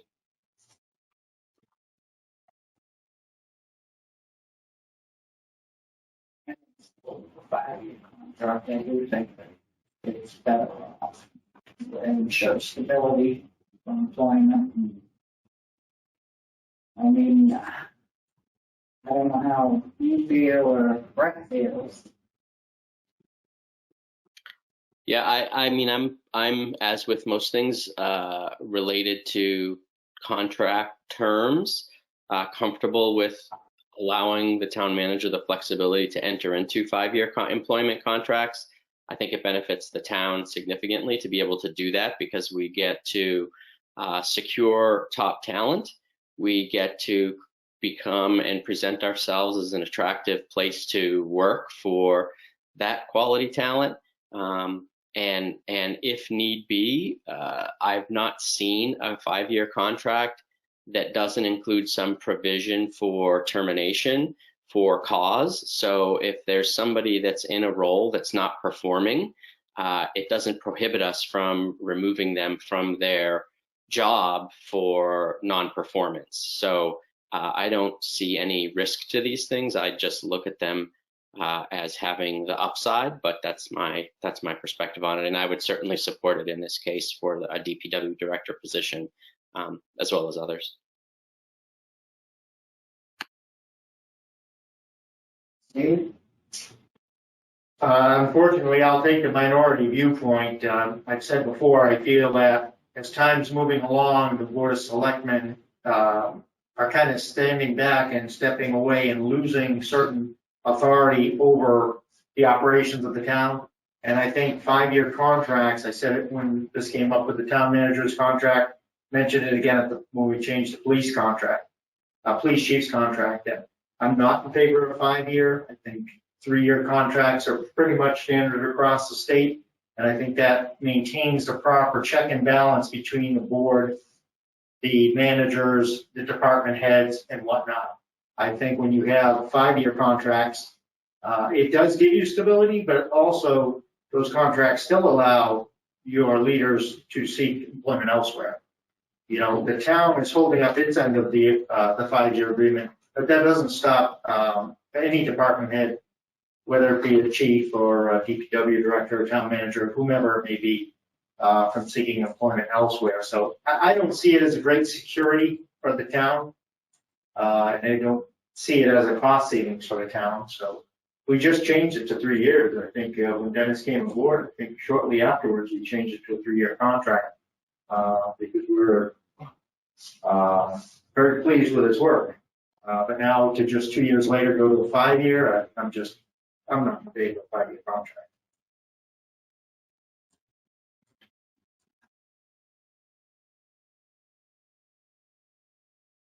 You have anything to add, Deborah? No, only from the sense of dollars and cents. always, if we look over the long term, over the life of a career, it is more fiscally prudent to negotiate the contract every 5 years versus every 3 years.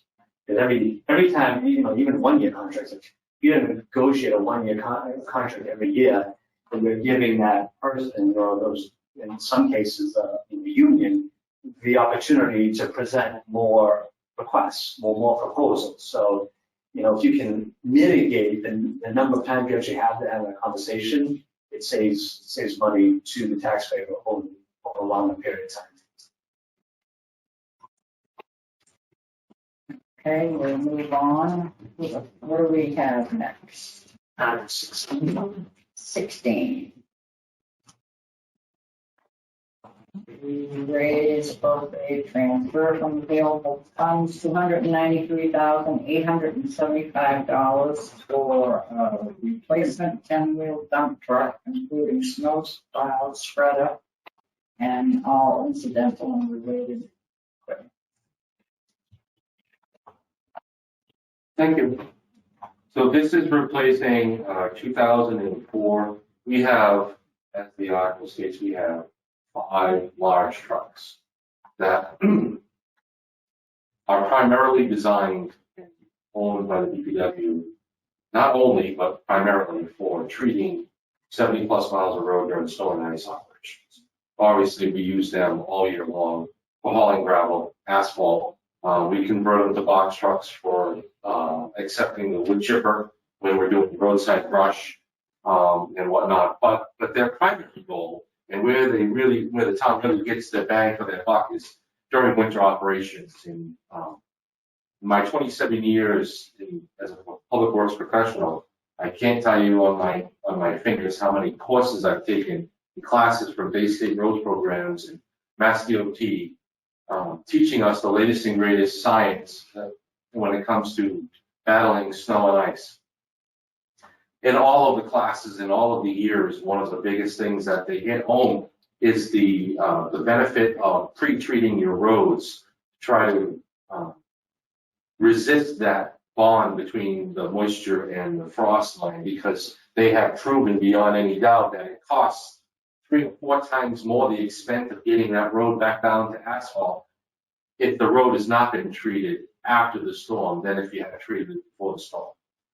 On average in the industry, we try to get all of our roads treated within a 2.5 hour period, because the industry teaches us that in New England, that's about how much time on the average snowstorm you have before you're going to have to drop plows. Generally speaking, and no snowstorms are alike, but you're only going to get a couple hours at it, and then you're going to have to drop plows, and you can't spread anymore. It currently takes us 3 hours with the 5 trucks we have. We would benefit from a 6 truck, but that's neither here nor there for this conversation. This truck, so we have 3 6-wheelers and we have 2 10-wheelers. This is a 2004 International, and we're looking to replace it with the same light truck. So it's designed to be basically this type of truck 2021. And the difference between holding off from the fall town meeting to the main town meeting, because I suspect that's a question you all would have, and it's a very acceptable question, is timing.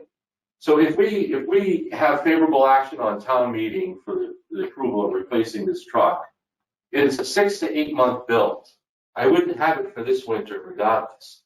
I might be lucky enough to have it for next winter, so hopefully before snow flies. If we wait till July to do the build, I wouldn't have it for next winter either. So I lost 2 winters. And the truck is in, Kelly, can we bring up the pictures? I apologize, I should have taken some good pictures, but I just wanted to give you a quick idea of what we're looking at. We took this truck down last year to the company that we've been utilizing for the last couple of years since the board increased our preventative maintenance program so that we can sandblast and try to hold on to equipment a little longer. And they told us, and I didn't get pictures of the inside, which is really telling. The truck there's too much metal that is gone. For them they said if we try to sandblast this to paint it, we'll be spending a couple of weeks just fabricating metal and putting it back together. It's too far gone. Underneath the chassis is showing a lot of signs of stress and rot. The front of the cab looks remarkably new because the fenders and the front nose is all fiberglass. So it doesn't have any rust on it. So if you look at it from the front, you say, well, that's not a bad looking truck. But if you go around the rest of the truck, you realize it's got holes in it. And if the holes get much worse, we're going to start losing material as we drive down the road, even with the spreader off. So this money is designed to replace this 2004 truck with the same size 10-wheeler with a stainless body. The difference between going with a stainless body, now if this one had a stainless body, honestly, the cab and chassis, well, the chassis is going, but I might be able to sneak another year or two out of the cab, but that's about it. The difference in the stainless body is only $15,000. And the goal is to try to get 20 years out of these trucks, which this truck is going to be 17 years. It's 17 years old now. If we have favorable action at the town meeting, by the time we trade this, it'll be an 18-year-old truck. So we almost got 20 years. And we probably could have if the body had held up and the frame had gotten so. I don't recall if this is one of our split frames. The last truck that we got rid of was a split frame. Steve, you're probably really familiar with those. So the rust got in between and separated to the point where when we have a company come out, we have the mascot come out and do our inspections every year to put stickers on them. They gave us a warning that last year we had that truck that this is your last one, you're not getting another year on this truck, which is why it was imperative. We're having an inspection done on this truck this year, all of our trucks, this month. So I'm curious to see what kind of a warning we're going to get for this one. But regardless, it's going to make it through one more winter. So that's the timing of this truck. That's why it's at the fall town meeting and not a spring. Any questions? I think I guess two questions. I know we had one of the trucks hit a tree limb. Is this the truck that hit the tree limb that part of the door and cab had to be swapped out? No, that was the 1990 one we got from the state. That truck is in remarkable shape. And it still is. It's the oldest truck in the fleet. It's the truck we utilize the least, except during snow and ice. Obviously, it's the other 10-wheeler. But the truck is in really good shape. So as long as we have stuff in good shape, we're not going to propose to get rid of it. Brett? Oh, you had another question. Yeah, I guess my other question is again, it's a timing issue. I mentioned it at our meeting last Tuesday, which is in the last few years, we've been trying to kind of cut back on the amount that we're asking for here in November, and we've got a lot of asks on this warrant. So that would be my only apprehension. With the other articles being posed as they are now, here's a $293,000 ask. It's an awful lot to ask. At this particular point, again, I'm apprehensive with that. Just keep in mind, if I may, through the chair, respond. Just keep in mind, Steve, I understand your question, I respect it. Just keep in mind that if we get favorable action on the November meeting, we're still going to go through an entire winter season with this truck. And we wouldn't have the new one until next winter season. If we wait until July, we're going to go through 2 winters. And I can't guarantee you, I can't tell this board that I think that truck will make a second winter. We may be down from 5 to 4, which I just explained takes us a little over 3 hours to treat 70+ miles of road. With 4 trucks, it would take us probably 4.5, 5 hours. It's disappointing that the truck didn't make 20 years. I know. I really want to see them make 20 years. Yeah. But if you try to consider putting a new body on it and completely stripping it, sandblasting the frame and chassis, the company's going to tell you that you've got an 18-year-old truck. You're probably going to have to spending all that money. You're probably only going to get a couple of years out of it. Then you're going to have to replace the cab and chassis anyway. But it doesn't make any financial sense. I think we had done that with the last truck. I think we had changed out to a stainless steel body. We get another 4 or 5 years out of the chassis, and then the last truck you spec'd, part of the cost was swapping over that stainless steel body onto the new chassis. I think you got 6 years out of it though, before you had to switch it, because I've been here before, and it got switched before you arrived. Yes. So I mean, yeah. So it lasted quite a while. This is not going to last. So I guess that would be the only thought process is, does it make sense to try to utilize the same strategy on this chassis? You're gonna spend $100,000 on the stainless steel body when you're done. You know what I mean? And you still have a truck that's probably, you might get out of the cabin chassis, you might get 2 years out. What about the undercarriage? It's in tough shape, and that's what I'm concerned about is when it's the beam splits on those, the registry is not happy about putting stickers on those trucks. Brett, any comment, question? Is this has this shown up in your capital budget plan in terms of the sequencing and timing, and was this up for a replacement in terms of the inventory and the stock? Through the chair. Yeah. It is on there, Brett, but for some reason, there's a couple of trucks, the 2 10-wheelers, they didn't get plugged in on the time frame. They're completely blank right across for the whole 10 years. So I think there was a typo, but it's listed in the inventory on the roster. So one would assume that it would have to be up for, especially with its age. I don't know how it got missed, but when the town manager and I were discussing it, he pointed out that it didn't have it on his, but I had it on mine. So I don't know if I inadvertently sent a draft one to him originally, and that's the one that got processed, but okay, it is on there, but it just doesn't show up right now. Yeah. The one that showed up this year for this one is we should be replacing a 1-ton. We have 2 2011 1-tons, but actually we can get a little longer out of the truck. Yeah, this is a big investment, and which is why I asked, right? Because we can't do this every year. So if you look out over the next few years in terms of your rolling stock, are there other sort of major replacements that are coming up, or is this sort of a big ticket item that's been in the pipeline for a little bit? It's an older vehicle, and we're sort of going to be looking at the smaller stuff for the next several years. You have 2 more big ticket items coming. You have the loader and the backhoe that are aging considerably. And the loader I think the loader was actually up 1 year or put on the 5-year capital plan back when my predecessor was here. And we've been able to continuously get more years out of it. But it's starting to get really rusty now to the point where I don't think we can clean it up with some paint anymore. And we just did some work to it a couple of years ago. We tried to keep the metal from getting to the point where it goes beyond rust and turns into holes, and you actually have some real estate missing. That's dangerous. So, but those are the 2 big ticket items that are on capital identified that are coming up: the loader and the backhoe. Mm-hmm. The loader is going to be sooner than later. That's really getting up there. The backhoe we probably could push out a little bit more. Are we talking a couple of years, 5 years? What are we? And are those $200,000 to $400,000 machines, or just to an order of magnitude on how often we're going to have to spend this kind of money on rolling stock? The backhoe is probably around 130 to 150 grand. I haven't priced one in quite a while. It's not a very large backhoe, and the loader is expensive. The loader is probably around $250,000, $260,000 loader. Okay. But though that machine, I don't have it on me, but that machine is up there in age. Yeah. I was quite surprised at how well it has held up. Yeah. Okay, so you'd expect those to come through in the next 2-3 years, or 1 to 3 years kind of thing? Yes.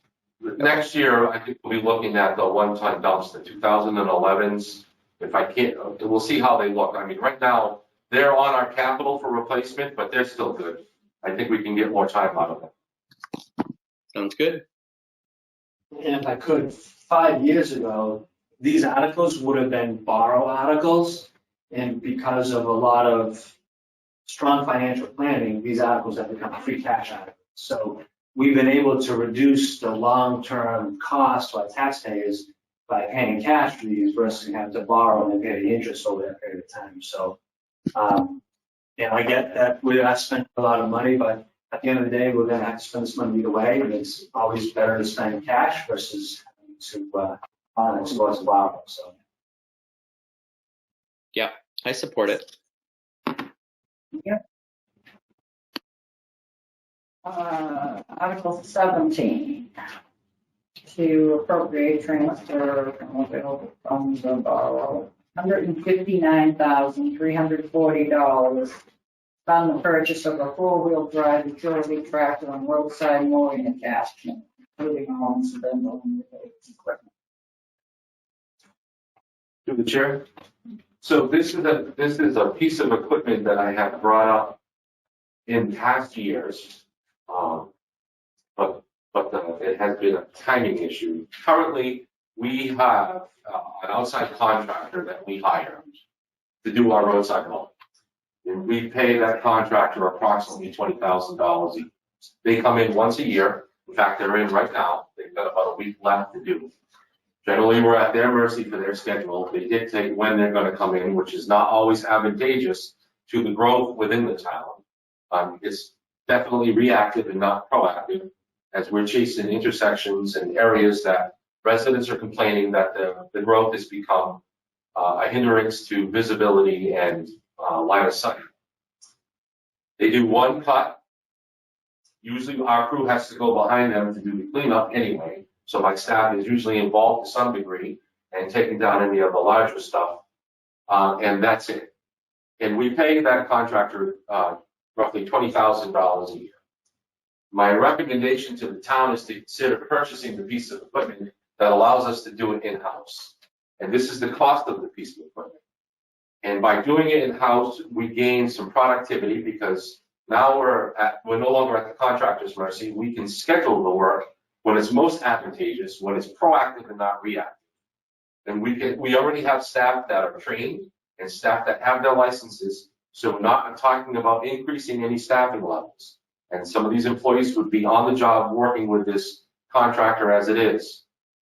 It allows us to help the water department and the wastewater department with cutting some of the easement areas that we have to maintain, some of the dams we have to maintain.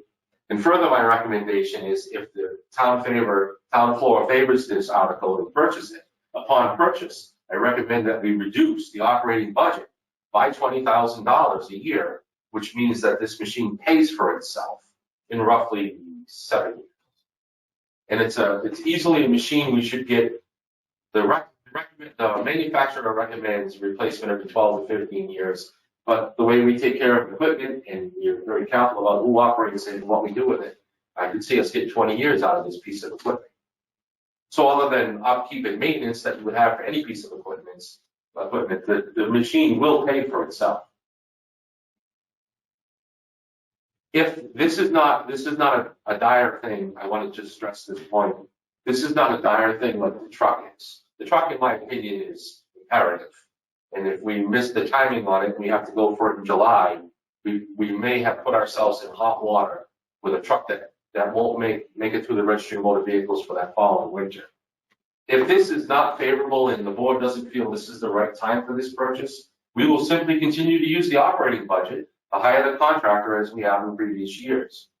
I just think that financially, this is a smart investment. The question to the board is this the right time for the investment? If that's a decision I can't make, I can bring it forward for your consideration. Steve? You know, I look at this like a lot of our other operations. I just think that we're better off contracting it out as opposed to spending that money and then getting this piece of equipment into that capital plan where we're going to be looking at, you know, every 15 years spending $175,000 for a machine. And now you're going to need more man hours to run it. So I think for a variety of reasons, you know, there's just too much here, and I just don't think we can expand operations. So, you know, I would be a no on that. Yeah, I mean, I again, you know, to your point, Dennis, right? Like this, sometimes we just keep kicking these cans down the road, but this feels more like a, you know, it is a good investment. It does make sense. 6-7 years is a good return. At the same time, right? Like we need to get that 10-wheeler, and I'd hate to muddy the waters at town meeting to have people say, hey, why are you throwing all this stuff on there? And then something goes sideways and all of a sudden we find ourselves either not getting both of these, which would be a tragedy, or maybe even worse, having to use the $160,000 for this and not getting the 10-wheeler. So I think I'd recommend focusing on the 10-wheeler for now, just given the state of what you just described. But, you know, I'm on the fence on this one. Thank you. I would support the 10-wheel over the mower and tractor. But that being said, I don't want to see you lose the vote on the 10-wheeler, but I do agree with this piece of equipment in the long run. How many times a year are you going to do it? Twice? We would do 2 cuts a year, which is what most towns do. Most towns cut spring and fall. They cut usually. They try to get out there before the kids are going to go back to school in the fall, and then usually in the spring is when they try to do a secondary cut back. So they make the 2 cuts relatively quick and painless. When you do 1 cut a year, you're generally chasing your tail. You're cutting overgrowth that should have been cut a long time ago. It's way out in the street. It's already caused a lot of issues, and we've already received a lot of calls. And we do get, for the board's knowledge, we do get a lot of calls during the course of the season before the vendor comes on to cut back the year, and we tell them that he's coming and he's scheduled. But I mean, they generally don't want to hear that. The stuff. And if it's bad, if it's an intersection and it's bad, then we'll go out by hand and stop cutting it just to make it safe. This would definitely satisfy that issue by allowing us to cut twice a year. It would be noticeable the very first year we did. But as I stated to the board, it's not a dire need. You know what I mean? It's not like we don't have a mechanism in place to continue to do roadside cutting. It's just not going to be as efficient. The vendor that comes in, how long is he in town for to do his services? 5 weeks, I think. 5 weeks? Yeah, 5 or 6 weeks. He sometimes it's a little longer if he has rain issues. He doesn't like to do a lot of roadside mowing in heavy rains. And we've had plenty of that. Yeah. So I'm kind of on the fence on this one too. I don't want to see you lose the 10-wheel. I think, as I stated for the board, I think financially this is a smart decision. It's all about the timing, and that's where I look to all of you for wisdom on whether or not you believe this is the right time to do this, or we should unfortunately kick the can down and talk about it at a future meeting, which I'm okay with. That's what we have to do. Like I said, it's not like we cannot continue to cut the sides of the road.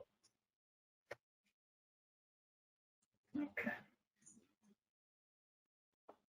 Article 18 is to vote to raise and appropriate transfer from available funds the sum of $169,583 the construction and/or improvement of the town roads. This we had talked about after the school budgets had passed and $606,000. Right, so again, this article was one of the products that came out of the Finance Committee Water Sector Workshop.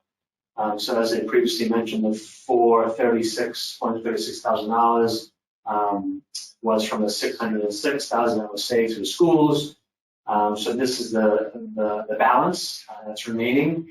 And given that we went to the annual town meeting in May and did not have any appropriation for roads, the group consensus was that the balance from that 606 would be put in an article for roads, so that when the DPW director begins his road work next spring, they'll have this appropriation coupled with the Chapter 90 appropriation. Question, Steve? Well, I just don't like the raise and appropriate part. I mean, if that can come out of free cash, I would assume our free cash position should be fine to fund that. So I guess the question really is just based on funding. What is the funding? What are our available funding sources? So so if I go back to the $606,000, $436,000 was from Article 7, which was free cash. The balance to make the schools whole. So remember, the time I had the schools were $1.4 million. its entirety, that's how much we had to raise, we had to, that was the additional assessment, I should say, $1.4 million. So in order to come up with that $1.4 million, what we did was we had raised $400,000. That was during the budget process.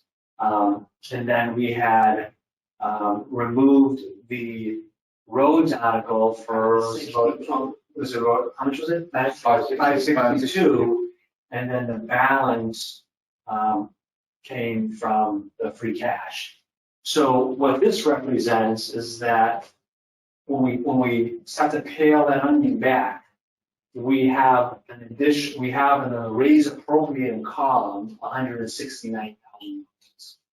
So we would, if to your question, if this was a free cash article, we would have $169,000 in excess levy capacity, which is why the group had made a decision that they would take that rate, that balance of 169 and just defer to roads. That would be my consideration, is that, again, with the amount of dollars that we're asking for to raise and appropriate another 169,000, maybe a tall order to ask the taxpayer would be my only comment.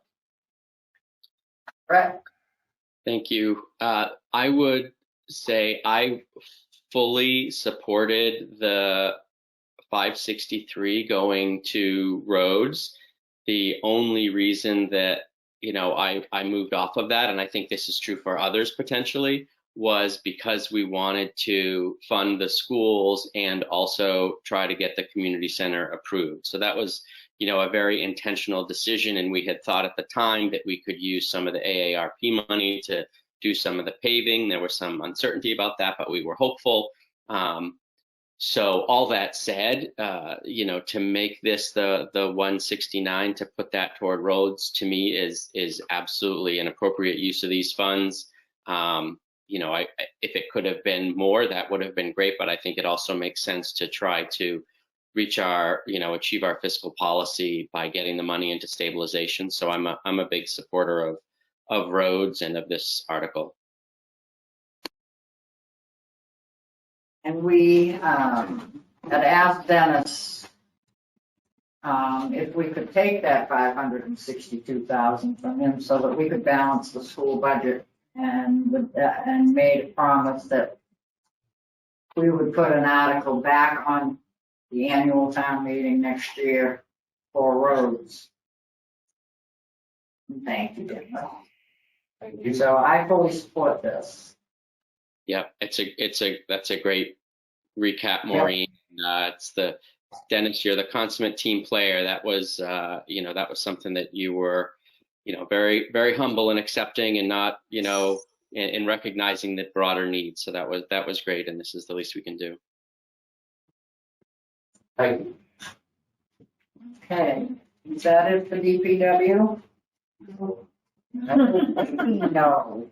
I wish it was. That's the other one. Weeds. Oh, weeds for the lake, Okay. ponds. Oh, yeah, 19.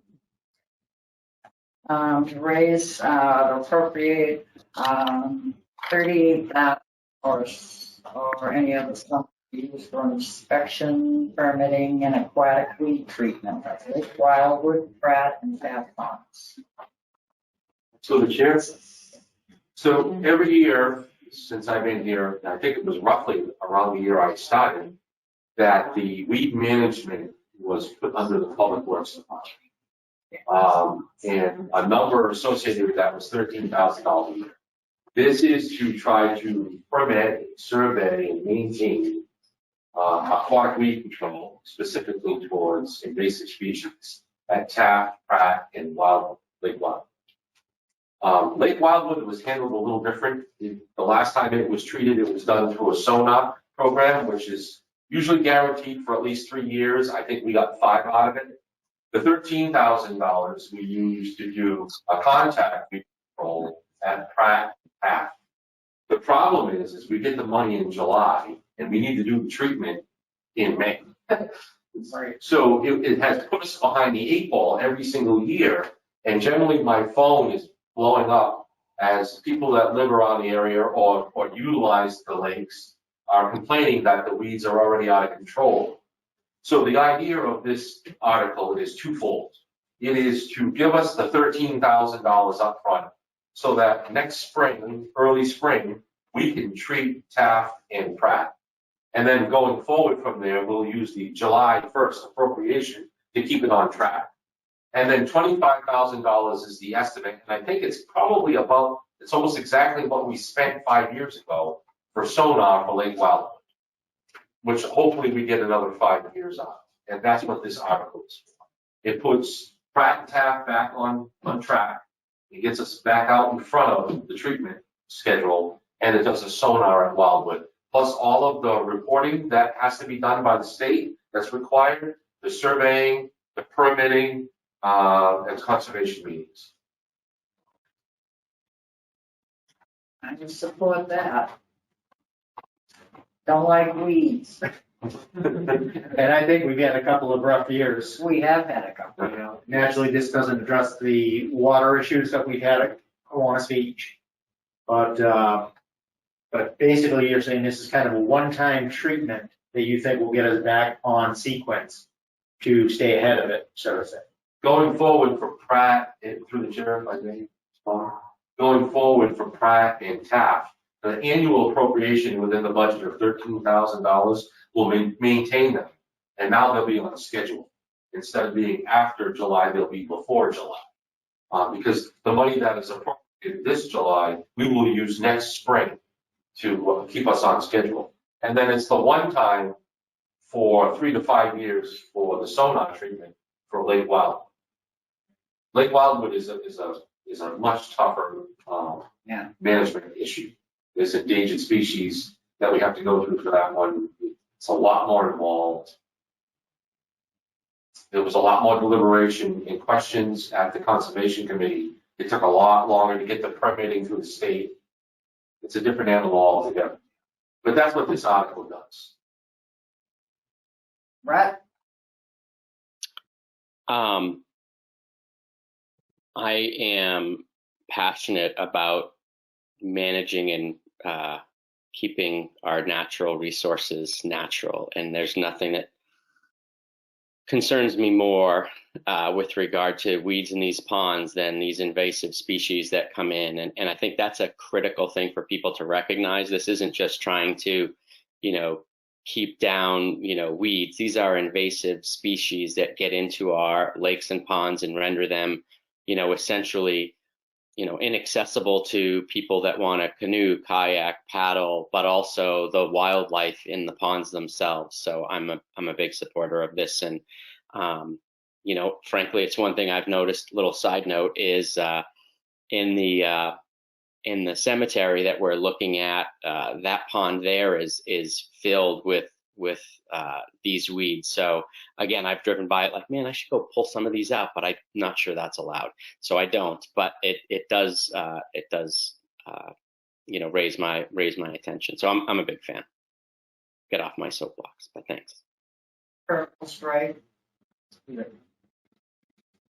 There's quite a few different, what is it, fan? Fanwort and milfoil. Yeah. Milfoil. Those are two major ones.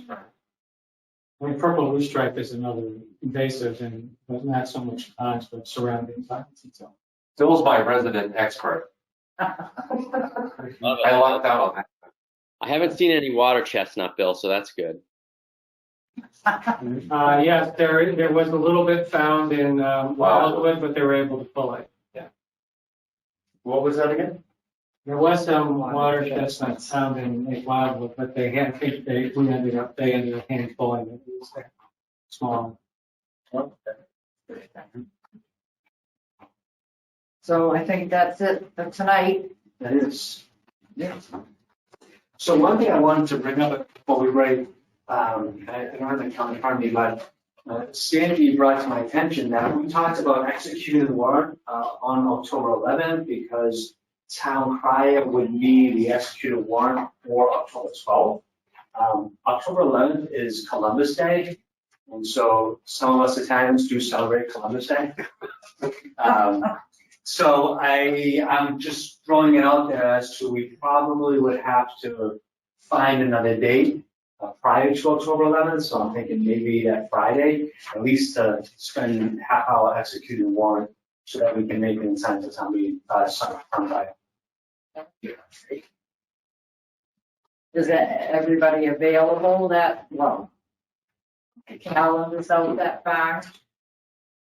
And I think Kelly said the finance committee's meeting September 29th. Correct. And do we have a date for capital budget? The last that I knew that they were meeting on the 14th, so 'cause that's what they originally, and I'm not sure if I haven't heard anything differently. I did send the capital budget committee a note letting them know that it was the intention of the board to execute the warrant by October 11th, and it would be great to have the recommendations in advance of that execution, but I haven't heard back. That's just very, very tight.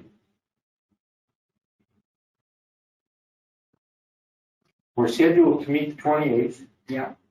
And October 5th.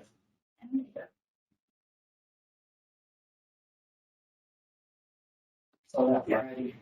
I hate to sound like a broken record, but I'd be in favor of moving the meeting by a week to give the other boards a chance to really look this over and give us a chance to make the deadlines as we need to. It's awful early into the month of November. It's just, to me, it seems like we're rushing when we don't need to rush.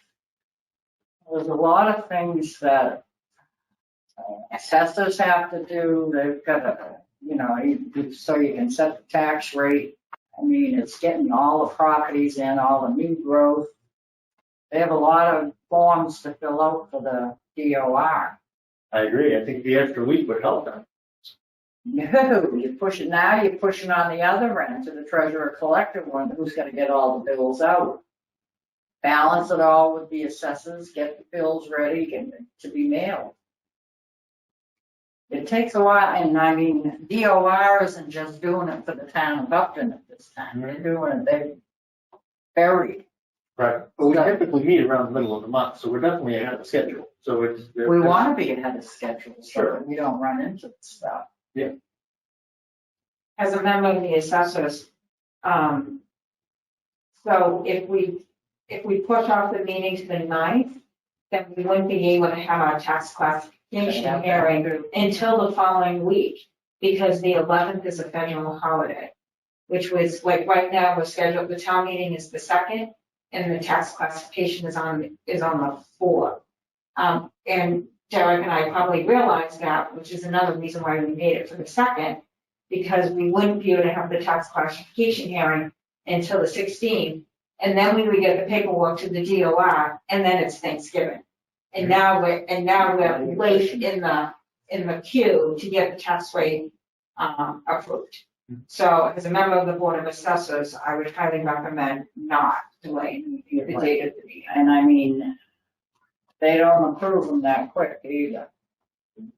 And they might run into a problem that they have to come back and figure out, if we did something wrong or something wasn't assessed or whatever. They always come back and ask questions. What is the deadline with the DOR? Is it December 1st or December 15th? They approve, it's first come in, first approved. So there really isn't a deadline, but we need that approved tax rate to come back in order for the bills to be properly prepared. And if the bills don't go out by December 31st, then no one is required to pay them Until May 1st. And then that puts our whole cash flow for the town in jeopardy. And keep in mind, right now, we only have a treasurer collector. We do not have an assistant treasurer collector. So the burden, is twofold, given the fact that she's trying to do this all by herself. So the best relief that we can give her as an assessor is to get that tax rate approved as soon as possible. Any other comments or items? I'm available for a meeting on the 8th. I wouldn't be able to do it at night. We're traveling that weekend, but I could certainly meet, earlier in the day on the 8th. I know that's not ideal, but if it's more of an administrative discussion, that's one thing.